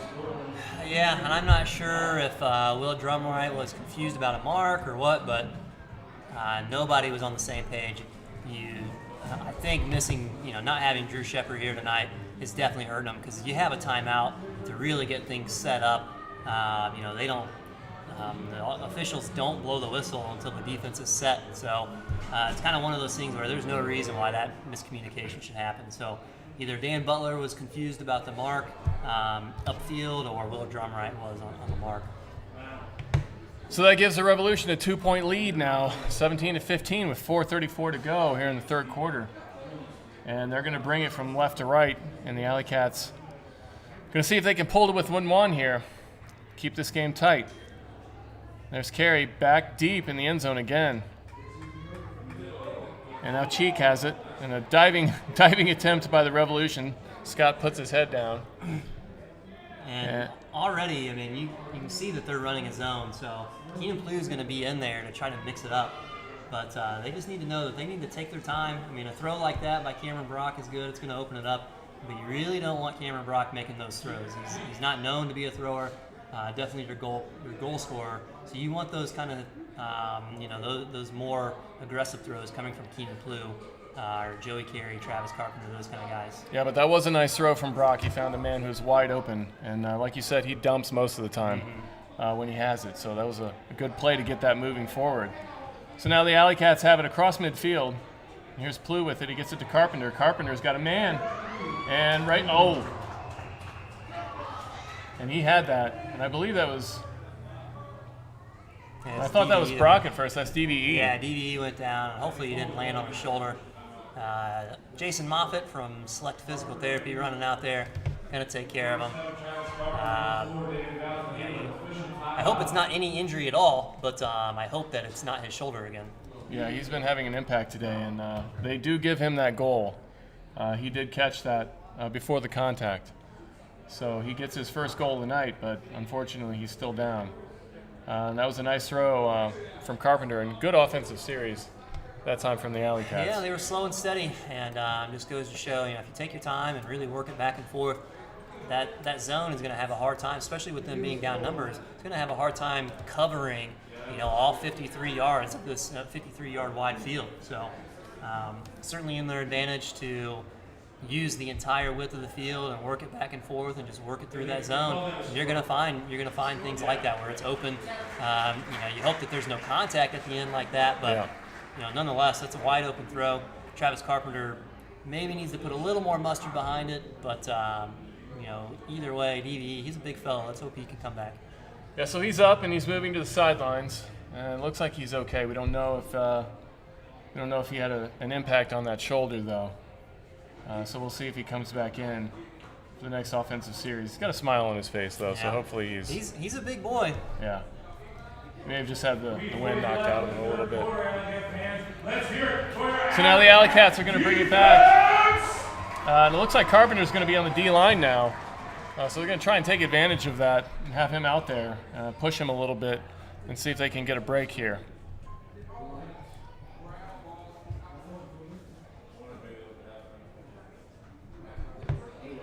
Travis is a guy in this situation. He says, "Coach, I know I'm only probably 75, 80%. This is the point that I need to be out there, and I'll let you know if I'm hurting, if I can't play another point." But he's like, it's a point where I need to be out there. So the Revolution bring it back. That's Huffer. He's got it in midfield. He sends it to midfield. And that's Kane Olsen. He dumps it back to Ames. Ames with the fake. And he's got the backhand downfield, but then he has to dump it to Kula. And Kula with a nice forehand to Molenkamp. There's Ames, gets it to Olsen. Olsen looking down the sideline. Now he's going to have to dump, Loskar marking him. And they get it to Kula in the center. And he sends it forward to Molenkamp. And they're threatening again. And there's a great effort by Carlton, but Can't quite get there. Yeah, Peter Carlton was right there, just maybe a half a step too short. But I could see upfield the AlleyCats were being a little bit more physical. It looked like Revolution were still kind of having their way as far as, maybe the first cut wasn't there, but the second cut was there. So they just need to be able to apply that pressure a little bit more. And I know, you're probably not seeing the effects of, only having 15 guys here tonight, but you will. Trust me, that kind of defense is gonna wear on them, and those layouts right there, not seeing it right now, but probably here in the next few minutes, if they keep on playing that man defense, we're going to come down with those kind of throws. So the Revolution now go up by 2 points once again, 18-16, with 2:51 to go here in the third. And there's Hewells with the pull, and it's another good one into the end zone. Carey's going to take it about midway into the end zone. He gets it to head to Twan. Twan finds Plu. Plu very quickly to Brock. We'll see what Brock can do with it here. He turns and he sends it back to Twan. Twan swings it to Carey. Gets it over to Cheek. Cheek gets Plu to go. And Plu sends it back to Carey, and he's going to make that cut. Carey has to force one over to Twan on the far side. And Twan finds DVE, who's back in, thankfully. Yeah, that's great to see. And DVE with the perfect forehand to Joey Carey. And Joey Carey gets his first goal of the game.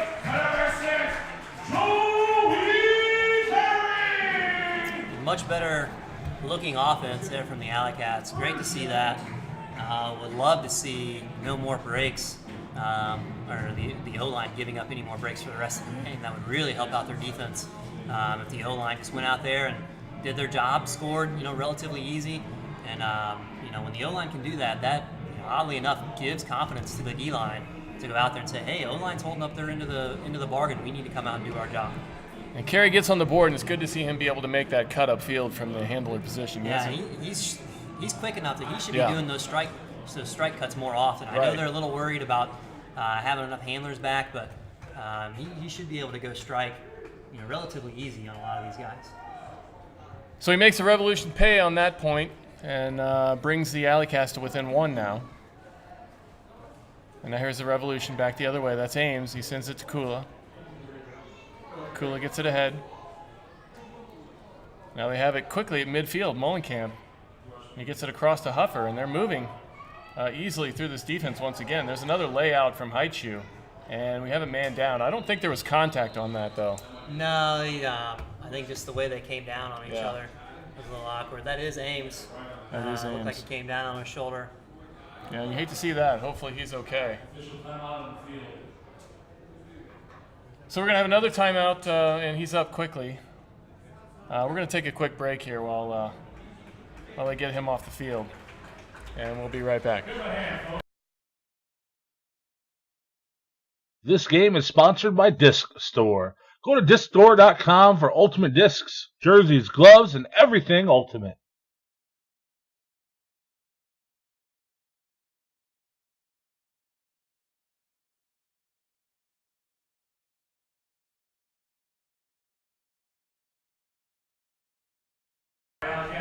So Ames is up quickly, thankfully, and we're back. And he did make that catch. So now the Revolution will have it at that position. It's going to be Ford who's going to tap this in. And he sends the backhand across, and he's got a goal right away. Another break. That's very difficult to stop against Mike Ford, but when he's a lefty, you got it. Your number one goal should be to make sure that he throws it to the foreside. Yeah. To let off a high release break, I know it's very difficult to prevent, but it is your job as a marker to not get broken, whatever that might be. So Mike Ford's looking for that. His cutter upfield is looking for that. You have to know that that's coming. Yeah, and I believe that's Ford's fourth assist of the game. And I think that went to Huffer. I don't quote me on that, but I believe that went to Huffer, and I think he has 5 goals now. So those two have really been putting it to us so far in this game. So with 1:48 to go here in the third, the Revolution back up by 2, 19-17.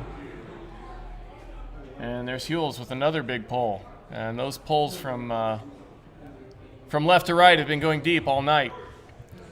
And that one's going to go out of bounds. Smart move. Yeah, nice play there by Carey. With those kind of polls, if they were fully staffed and they had 20 guys here, all their defensive guys to play, and they were really busting to get down to cover up that pole, AlleyCats O-line would be in some trouble to get it out of the end zone each time. Yeah, and we've seen that they have been in trouble a few times.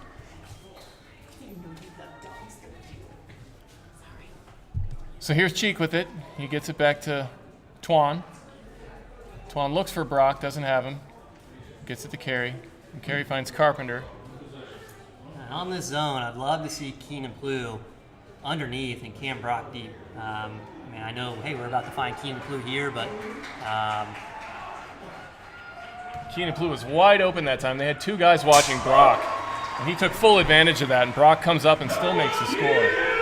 So that was great offense that time by the AlleyCats. They saw the opportunity, and they were able to take it very easily. If I have to look stupid on air to say Keenan Plew should be underneath and Cameron Brock should be deep, I'll do that. Keenan Plew was wide open deep. We'll hit that hopefully more often than not, so there's a great execution on that throw, and then with wide open Cameron Brock. So Keenan Plew has 6 goals now to go with, 6 assists, and that's 6 goals now for Cameron Brock. So those two starting to make their presence felt with a big impact in this game. And that brings the AlleyCats to within 1 now, 18-19. And with 1:20 to go here in the third, you'd like to see them get a break. Yeah, they were really pulling it together at the end of the first quarter, or into the first half, and just kind of been trading points this third quarter. So you'd really like to see something here to build on. So Ames is back on the field, which again is good to see. They send it to the near side. That's Olsen, and he sends it back to Kula. Kula fakes the hammer. Back to Olsen. Olsen crosses midfield with it. He looks for the dump. And good defense there by the AlleyCats. Now Ames, about 20 yards back from where they were. Gets it to Knight, though. They're across midfield again. This is Ames. He wants that backhand. And the double team from the AlleyCats. He has to flip one over the top to Kula, who sends it across the field. And that's Molenkamp. Molenkamp's been dangerous all night. That time he has to dump one over the top to Kula, who's got a man, and there's the score, and that's Ames. Ames, who was just down on the field. I don't want to say this was a football type of thing, but no, I do believe that was genuine injury. But he comes back onto the field and gets a quick score for the Revolution to put him back up by 2. And for the Revolution, kind of in these past few games, Ames has been going upfield. Last year, when he played for the AlleyCats, you could tell that he was aggressive enough to be an upfield cutter. He matched up against me a couple times when he was on defense and I was on offense. He's aggressive enough. He has that mentality to go upfield and be a player or be a cutter. So if he gets the disc upfield, he certainly still has the throws. He has the capability to make those throws. But for him to score a couple here, it's just going to give him that much more confidence to keep going upfield, and for the Revolution to use him upfield. Yeah, and all 3 goals that he's had tonight have all been on 50-50s. So he's got good size, and I think that's what they're doing. They're taking advantage of his size against the smaller AlleyCats defenders. So now the AlleyCats looking to pull this within 2 again. Less than 30 seconds to go. And they're going to have to put a move on this. Now Cheek, directing traffic, gets one over the top. He gets a nice throw to Carpenter. Carpenter finds Plew. And there's Carey. And Carey's got DDE on the far side, but doesn't want him. Instead, he sends it back to Twan. Twan with the backhand bends it. And a little bit too far. And it sails out of bounds. So that's the end of the third quarter. And really wanted that point. Would have been big. Yeah, so the AlleyCats, who had tied this up, they were down by 1 coming into the second half, and they tied it up early in the third quarter, and now find themselves down by 2 heading into the fourth. So we're going to break away here for a few minutes, and we'll be back in a few minutes for the fourth quarter.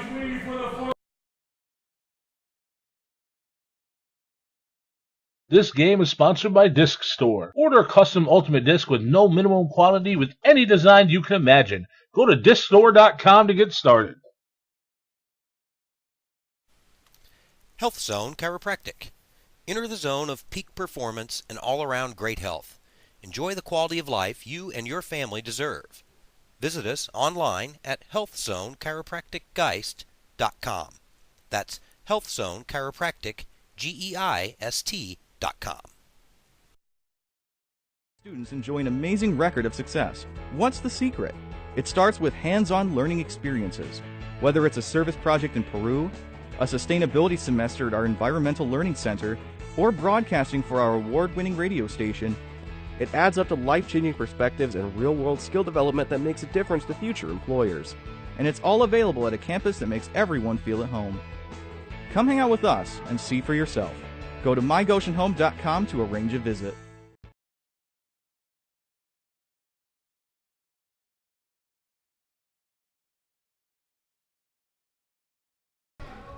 So we're back here with 12 minutes to go in the game. And Revolution, who are shorthanded tonight, you hope that the effort that they've been putting in so far tonight is going to start wearing them down here in the fourth quarter, and the AlleyCats can take advantage of that. But I haven't seen that yet. And they are going to send the disc to the AlleyCats to start off with. So we'll see if the AlleyCats can get that first point and get a little bit of momentum rolling here in the fourth quarter. Yeah, getting that score right there before the end of the third quarter would have been great, because it would have pulled it to 19-20, and then we're receiving the disc Right. start of the fourth quarter, which could have easily tied it up. So it just goes to show that possessing the disc and taking advantage of it every time you have it, you just can't say it enough. So this is a crucial possession now for the AlleyCats. And Twan looks for that backhand, sends it back to Carey, gets it back over to Cheek. And they're probing, and there's Brock with it on the sideline. And he gets it back to Cheek, back to Twan.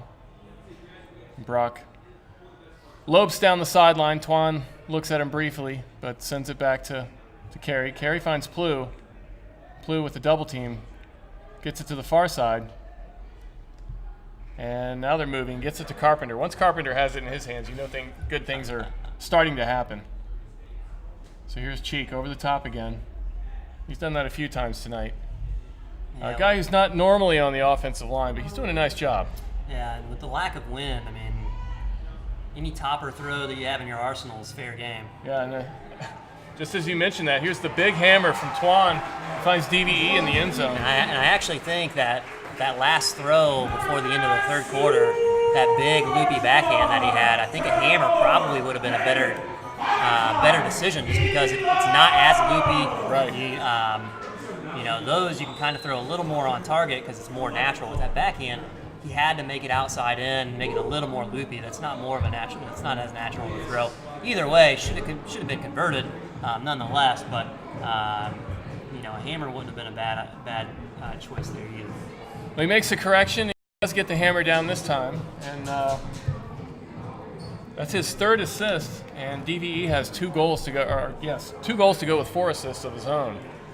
So he's having a good game after missing the last game against the Radicals. So the AlleyCats pulled it within 1. Let's see if they can get a break here and tie this. And a good pull. And the Revolution will come back with it. Kula gets it ahead. That was a tight one. But it works. Now they have it on the near side, and that's Huffer. Huffer back to Kula, fights off Yoder. And Huffer looking to cross midfield, and he does. And that's Molenkamp. Molenkamp gets it ahead. And they've pretty much been able to go where they want to go. Yeah, with that backhand force, especially with no wind, you're able to just kind of pop it wherever you need to, and without too much pushback from the defense. So that was a great layout there by Rick Gross. But those high release backhands, just kind of pop it up wherever you want. Those are, I deem them lazy, but they've been 100% pretty much all night. Here's Huffer. And there's the effort for the D, and Gross comes up with it. And there's contact, but he had his hand on it first, so the AlleyCats get the break. Get the break opportunity, get the D. Yeah, now they just got to be chilly and convert. I know that was a big play, but you got to be able to settle down here and make sure you're clear-headed about each throw that you're going to make. Make sure you execute it, too. And you love to see that from Gross. Gross is a guy who plays with a lot of energy and a lot of emotion, and when he gets those big plays, that usually gets him rolling. And that's a nice catch by Jacobs. He had to go up for that one. And he sends it back to Haichu. And there's Yoder with a nice fake and a forehand. Peter Carlton's got to work his way in. He's there he is there. He's got to do a little bit more work up the field. He's a big part of this defense and why they get the breaks that they have. He's got to make himself more available. And Gross had it. He gets it back to Yoder. And Yoder looking for Carlton. He's got him. Carlton dumps it to Haichu. Haichu looking for the dump. He needs help. And he gets it to Yoder. Late in the stall count. And now we have to have some cutters come up here. And a dangerous throw. And that's a great catch from Jacobs. Wow. Showing what he can do there. He sends it into the end zone. And there's Haichu with the score, Jacobs to Haichu. So Jacobs getting his name called. That was a great play from him. I told him at halftime, I told him to give me a reason to call his name over the live stream, and he said, yes, sir. So I'm not sure how he came down with that disc, because that looked like it was going to be eaten up. Yeah. I would like to say that maybe the Revolution's legs are finally starting to slow down and he just couldn't get to it, but man, that was a great grab by Levi Jacobs. And then thread the needle there to Heitzu up the line. So that was very, very close. Certainly the Revolution were doing a good job upfield defensively, keeping the AlleyCats out of the end zone. And it was looking a little worrisome there. Yes. I was nervous. I was definitely nervous. Yeah, Jacobs, he turned very quickly on that and put it right in the right spot. Yeah, so very good throw. That's going to be a confidence builder for him, no doubt. Yeah, that might give Jared Payne a reason to put him out there more often. Yeah, and he's been putting in he's made a lot of layout attempts tonight. Just hasn't quite got his hands on those, but it's great to see. So he gets his name called for the first time in a positive way, I guess I should say. Yeah. So I guess that means next up is Donovan Triplett to make a play. Could still see one from Nate Page here, so would love to see one of those guys make a big play here for their team. So the Revolution, they're going to take that pole at the brick. It sailed out of bounds on the far side, and this is going to be Ford. And Ford's been very dangerous tonight. And he sends it to Kula on the far side. Kula gets it ahead quickly to Olsen. And just like that, they're close to midfield. And Olsen breaks the mark, gets it downfield, and that was Ames, I believe. And Ames, and there's very good throw, but that's what Travis Carpenter does. He comes out of nowhere and gets that D. So now the AlleyCats with the break opportunity, they can go up by one here now. Carpenter with a great save on the goal. He's looking for that backhand, gets the forehand. I think that's Hutton on the far side. Huge huck downfield, and there's Page, and it's knocked away. I'm not really sure who the AlleyCats handlers were supposed to be on that point. I think that's part of the confusion. I think Will Drumright was back there, but Travis Carpenter, typically not your handler that you want back there, especially on your own goal line. Yeah. Going for a break there. So it's great that he got the D. I think they just need to figure out, handler-wise, who's going to be back and stay back there. That way there's not that mass confusion. So now the Revolution are going to call a timeout, and we're going to step away for a few minutes, and we'll be right back. 7:54 here to go in the fourth quarter, and it's tied at 20. This game is sponsored by Disc Store. Go to discstore.com for ultimate discs, jerseys, gloves, and everything ultimate.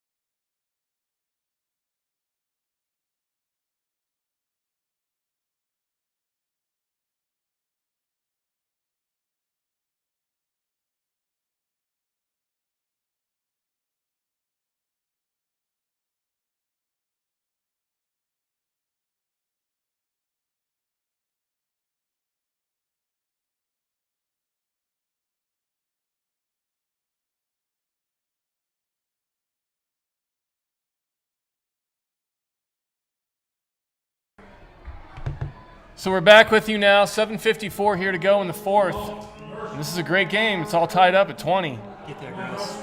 And Gross unable to come down with that one. It looks like we might have another injury. Big contact on that one. I'm surprised there wasn't a call. And Huffer down hard. He gets up slowly. Looks like he's okay. Gross checking in, make sure he's all right.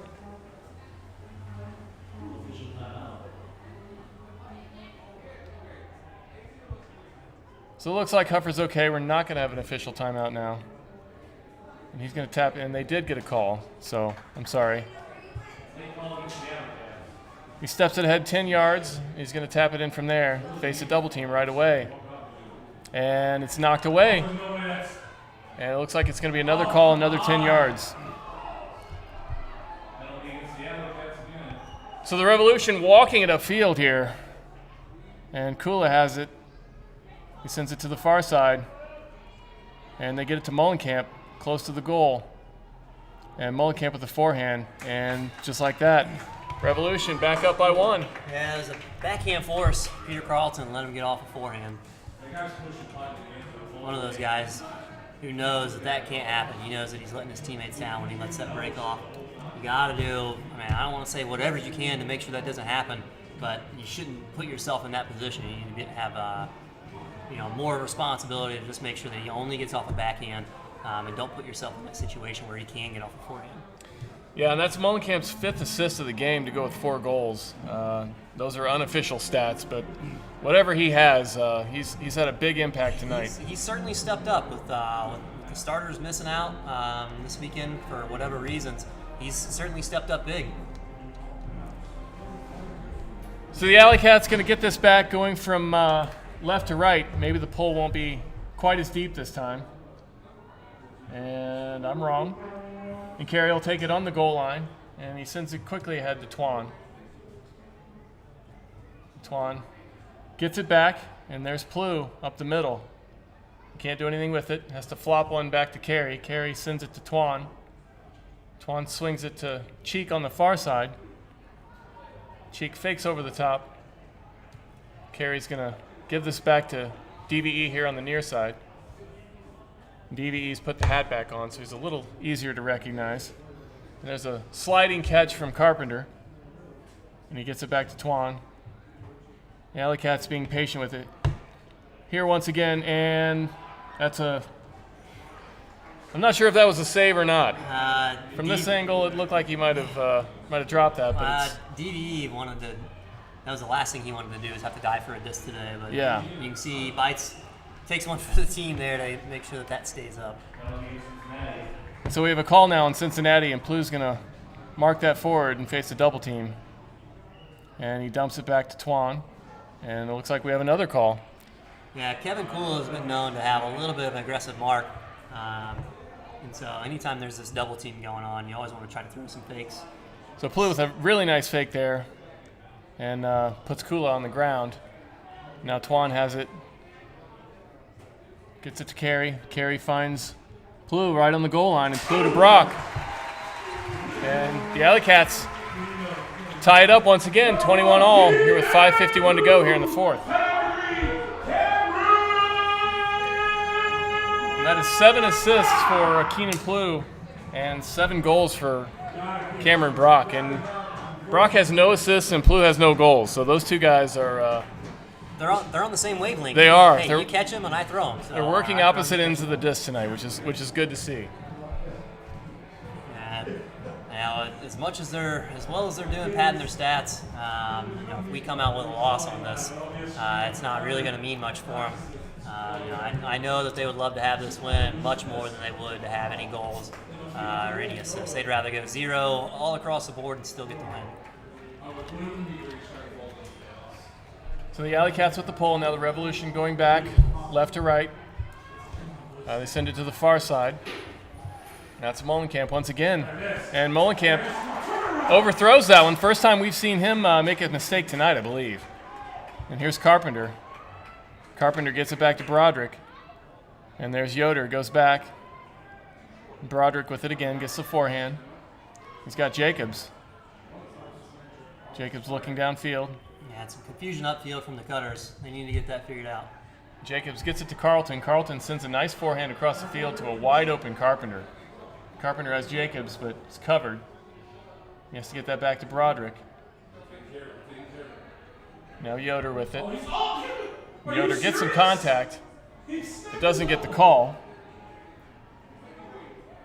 And Broderick ahead to Carlton. Carlton wants that forehand. He has to send it back to Yoder. The D-line being very patient, which they need to do right now. And a break opportunity would be huge at this point in the game. And there's the D from the Revolution. So they were patient, but unable to come away with the break there with 4:33 to go. And now the Revolution with the opportunity to take the lead once again. Yeah, we'll see how far they can, how deep they can go here defensively, because you gotta dig deep here. This is gonna be a huge point. Everyone's tired, so we don't want to hear the excuse, well, I was tired, that's why he beat me here, that's why he did this. Everybody's tired out there. And Ames sends it just over the fingertips of Huffer. And I think that was a punt/huck. I don't think Huffer was necessarily making that cut specifically for him. And Ames pretty much had to get rid of it. It was a pretty high stall count. So a very smart decision to punt it, to get it downfield, but also still make it to where Huffer could make a play on it. If he would have laid out, it probably would have still went off his fingertips. It would have been close, but still a good decision by Ames, though. We're going to take a quick timeout, and we will return with probably the rest of this game. 4 minutes to go. AlleyCats and Revolution tied at 21. This game is sponsored by Disc Store. Order a custom Ultimate Disc with no minimum quantity with any design you can imagine. Go to DiscStore.com to get started.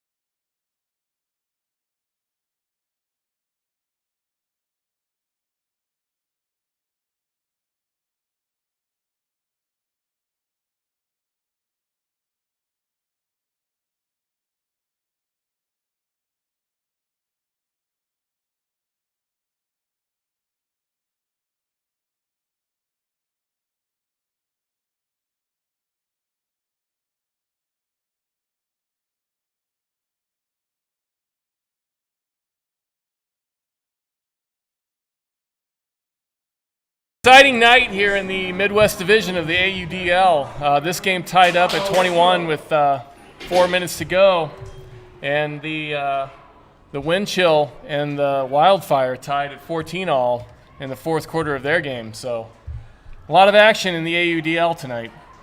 And here's Carey with it, and the AlleyCats going to look to break this tie. He gets it to DVE. And there's Twan. He finds Carpenter. Carpenter with plenty of room, Ford playing him very loosely. And Carey gets it across the field to Plew. Plew's got a man, and that's Brock. And that's what Brock does. That's why they get paid the big bucks right there. Yeah.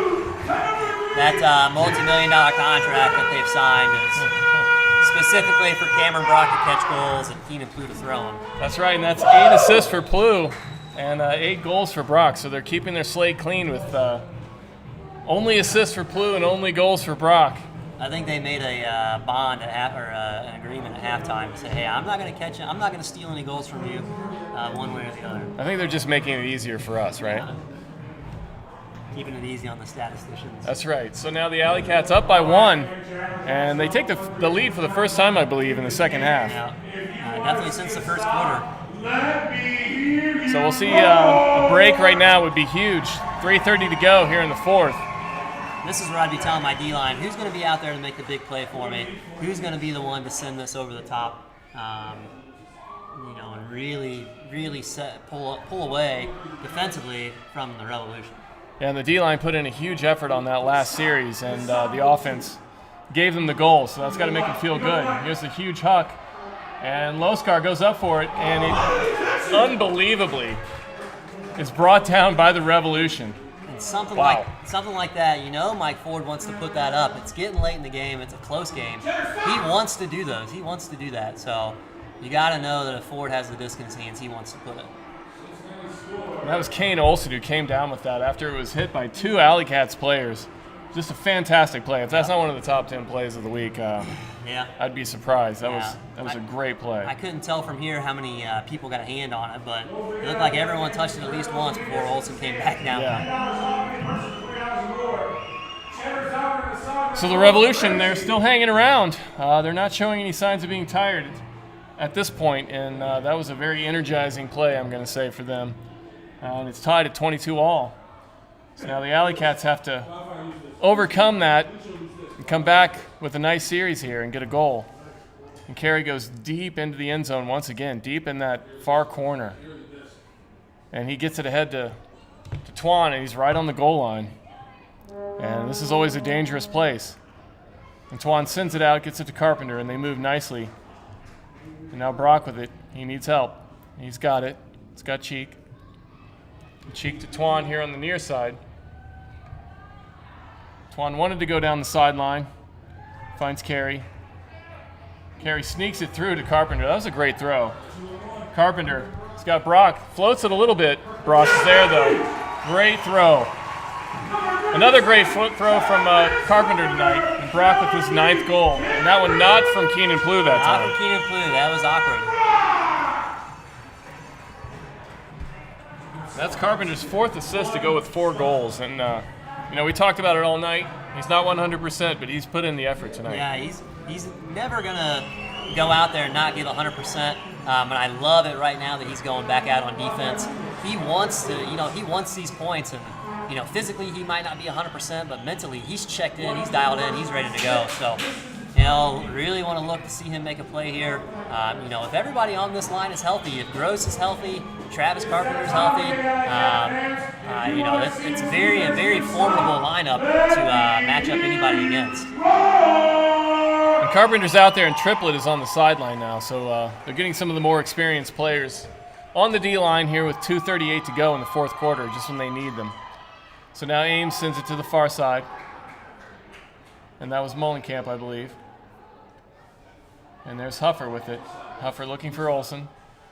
Doesn't have it. He's got to dump it back. He's got Ames. Ames has to go get that one. He's got the forehand up the middle. There's a big effort by Carpenter. Carpenter's slow to get up, and he's down. And we're going to have a timeout here. We have an official timeout in Carpenter just after we were talking about the effort he's put in. He's down. He is a cramp. Yeah, I talked to him pregame. Just tried to tell him, hey, I know you haven't been 100% as far as being out there playing, so your muscles aren't, going to be used to this. Although it's only been a week or two, your muscles aren't used to this kind of conditioning, the running that you're going to do tonight. And it's, super hot, humid. Make sure you're hydrating. It's finally caught up to him 2 minutes into it. He's young enough. Hopefully he just gets hydrated and can come back out for a point or two. But looks like they're going to bring in Spencer Loskar.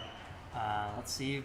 Hopefully Spencer Loskar can come in and make a play. Yeah, you don't lose too much with Loskar coming in. He's a very experienced, talented player. And Carpenter limping to the sideline. It looks like he's going to be okay after. Yeah, on that layout, glad it's just a cramp. And yeah, nothing yeah. else. I thought that was a knee there for a minute, the way he held his leg when he first came up. But I think we avoided serious injury, so he's going to stretch it out, see if he can come back in on offense. And now the Revolution are going to take this pretty well into their own territory. And the referee's trying to sort out exactly where the position's going to be, I believe. Yeah, and it's going to come back. All right, AlleyCat fans, if you want to stop Levy. It's actually going to work out well for the AlleyCats because they're going to get the reset defensively. Yeah, it'll give Revolution a chance to set up offensively, but more importantly, it allows the AlleyCats to set up defensively. Here's Mullenkamp. He immediately turns it over. And that was a big break for the AlleyCats. And they're up by 1. They could go up by 2 with the break here. Defensive offense just needs to take care of the disc here. Nothing else matters right now than valuing the disc. So Yoder's going to send it back into the end zone. And there's Loskar.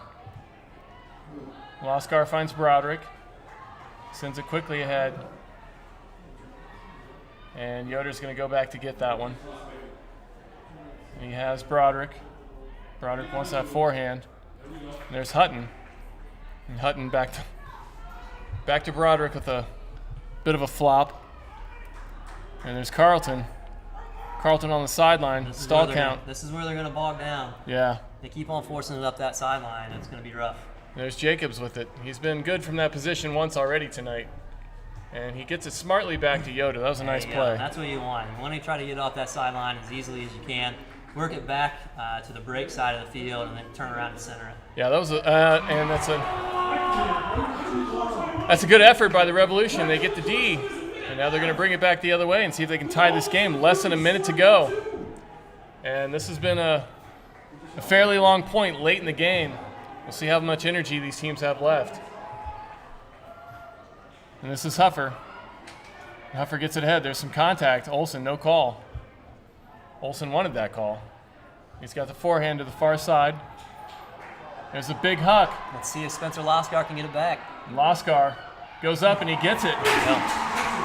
That was a 50-50 with Molenkamp. Molenkamp's been all over it tonight, but that time he doesn't come down with it. Yeah, and that's big. Loskar had great position that time. Yeah, after that turnover, he's got to take that personal to get that disc back for his teammates. Yes.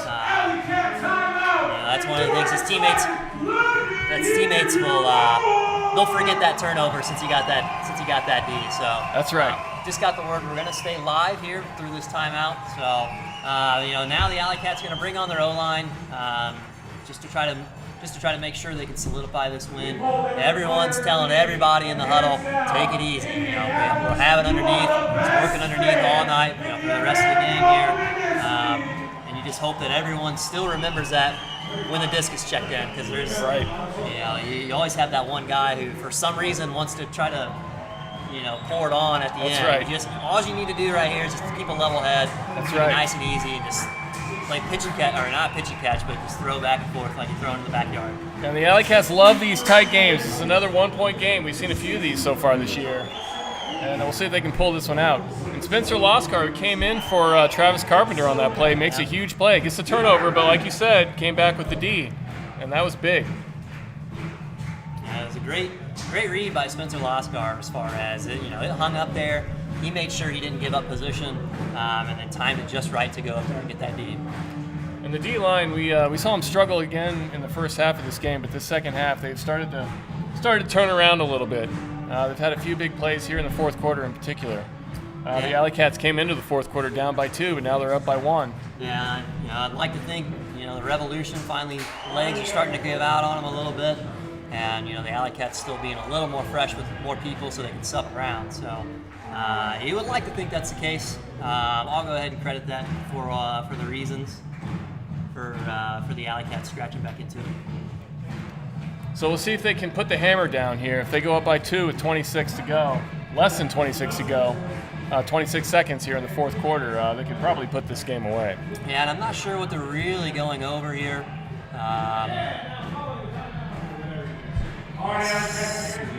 Certainly a little bit longer than timeout usually is. So. And the head coach of the Revolution being very vocal right now. Let me hear you roar!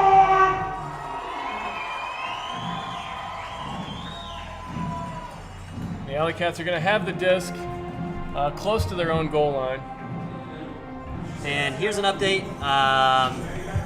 Chicago Wildfire just scored, but they are down 15-16 against the Wind Chill.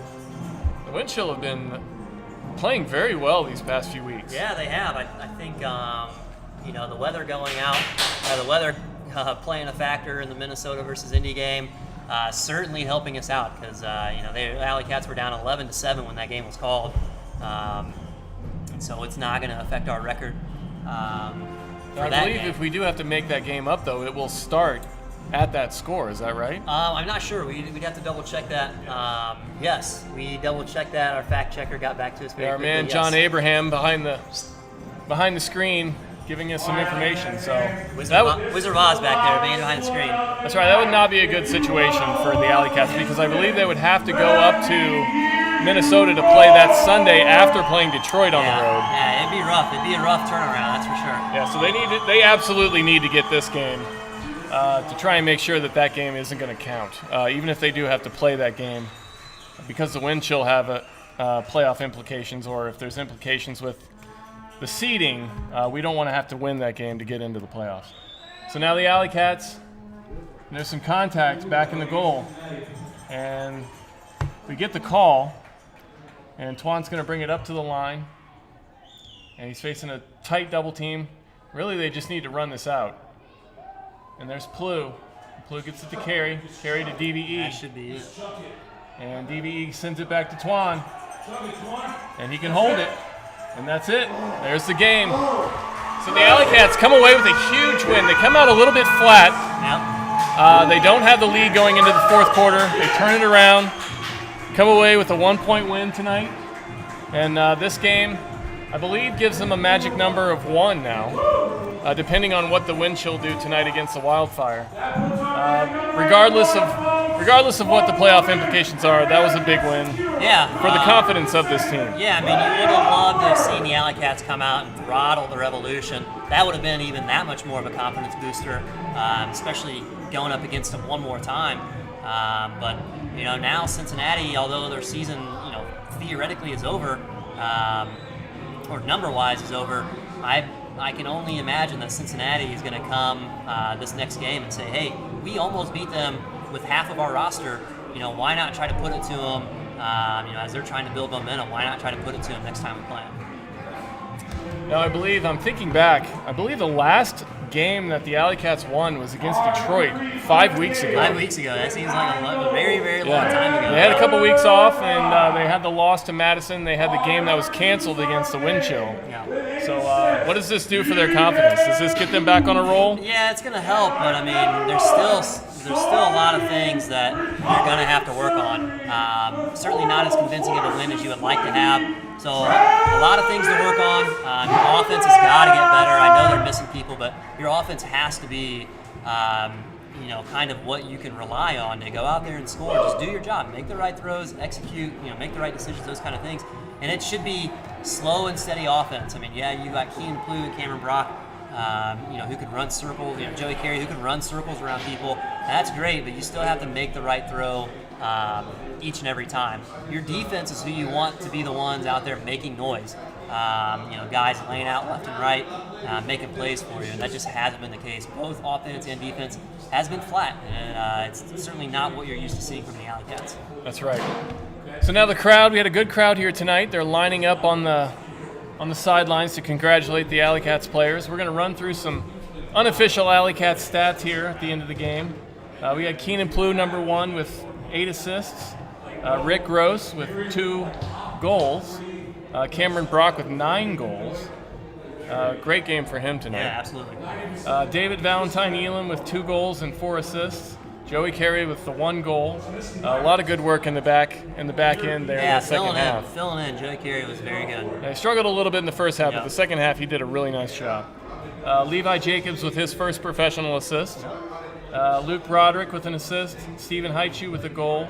Eric Johnson with a goal. Nick Hutton with 1 assist. Will Drumright with 1 assist. Travis Carpenter, like we mentioned, with a big game, 4 goals and 4 assists, very balanced. Played a lot of good D, too, there at the end of the game. Yeah, helped out at the end. Antoine with 1 goal and 3 assists.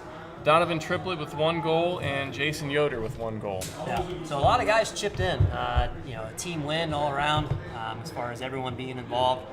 Certainly Cameron Brock, Keenan Plu kind of stole the show quietly, I think. I'm not sure if the fans realized how many goals they've had, but definitely one of those situations where you're glad that Cameron Brock and Keenan Plu showed up today, because if it wasn't for those two, who knows where this game would have ended up. Yeah, and those 2 guys, they're the motor for this team on that front line. So we're going to thank you guys, everybody who tuned in for joining us tonight here in Kuntz Memorial Stadium. I'm Bird Phillips. My partner in crime here, Scott O'Brien, with us in the booth all night tonight, which was great. Didn't have to go down on the field and yell at anyone. Yeah, not tonight. And as always, the man who makes everything go, Jonathan Abraham, behind the scenes. And this just in, Chris Elworth has been watching this all night, so good to hear from him. So miss you, big guy. Yep, hello, Chris. Hope things are going well. And I want to thank our sponsors, Livestream Media and DiscStore.com, and Josh Fairbanks for doing the intro for us. And you could hear him yelling in the background a few times on some of those plays. Always great to have him. He's going to be down on the field doing some interviews now, so make sure you check out the media from AlleyCats.com, myAlleyCats.com, and see some interviews that he does with the players. Those are always great. He does a great job with that. And we're back here next week for the same game. Next Friday night, 7:30, The AlleyCats will be facing the Cincinnati Revolution once again here at home, and that will be the final home game of the season. So if you can't come out to see the game, which you should, great atmosphere here. If you can't come out to see it, tune in, and we will see you then. Yep. Thanks, everyone. This game is sponsored by Disc Store. Go to discstore.com for Ultimate Discs, jerseys, gloves, and everything Ultimate. Health Zone Chiropractic. Enter the zone of peak performance and all-around great health. Enjoy the quality of life you and your family deserve. Visit us online at healthzonechiropracticgeist.com. That's healthzonechiropracticgeist.com. Students enjoy an amazing success record, and we have some impressive numbers to prove it. But stories of our graduates say even more, like developing a breakthrough antiviral drug for HIV/AIDS, writing #1 hits, being named one of Time Magazine's most influential people in the world for cancer research, and enjoying a broadcast career right out of college. They all started with a real-world education on a campus that makes everyone feel at home. See how the numbers add up and plan a visit at mygoshenhome.com. Goshen College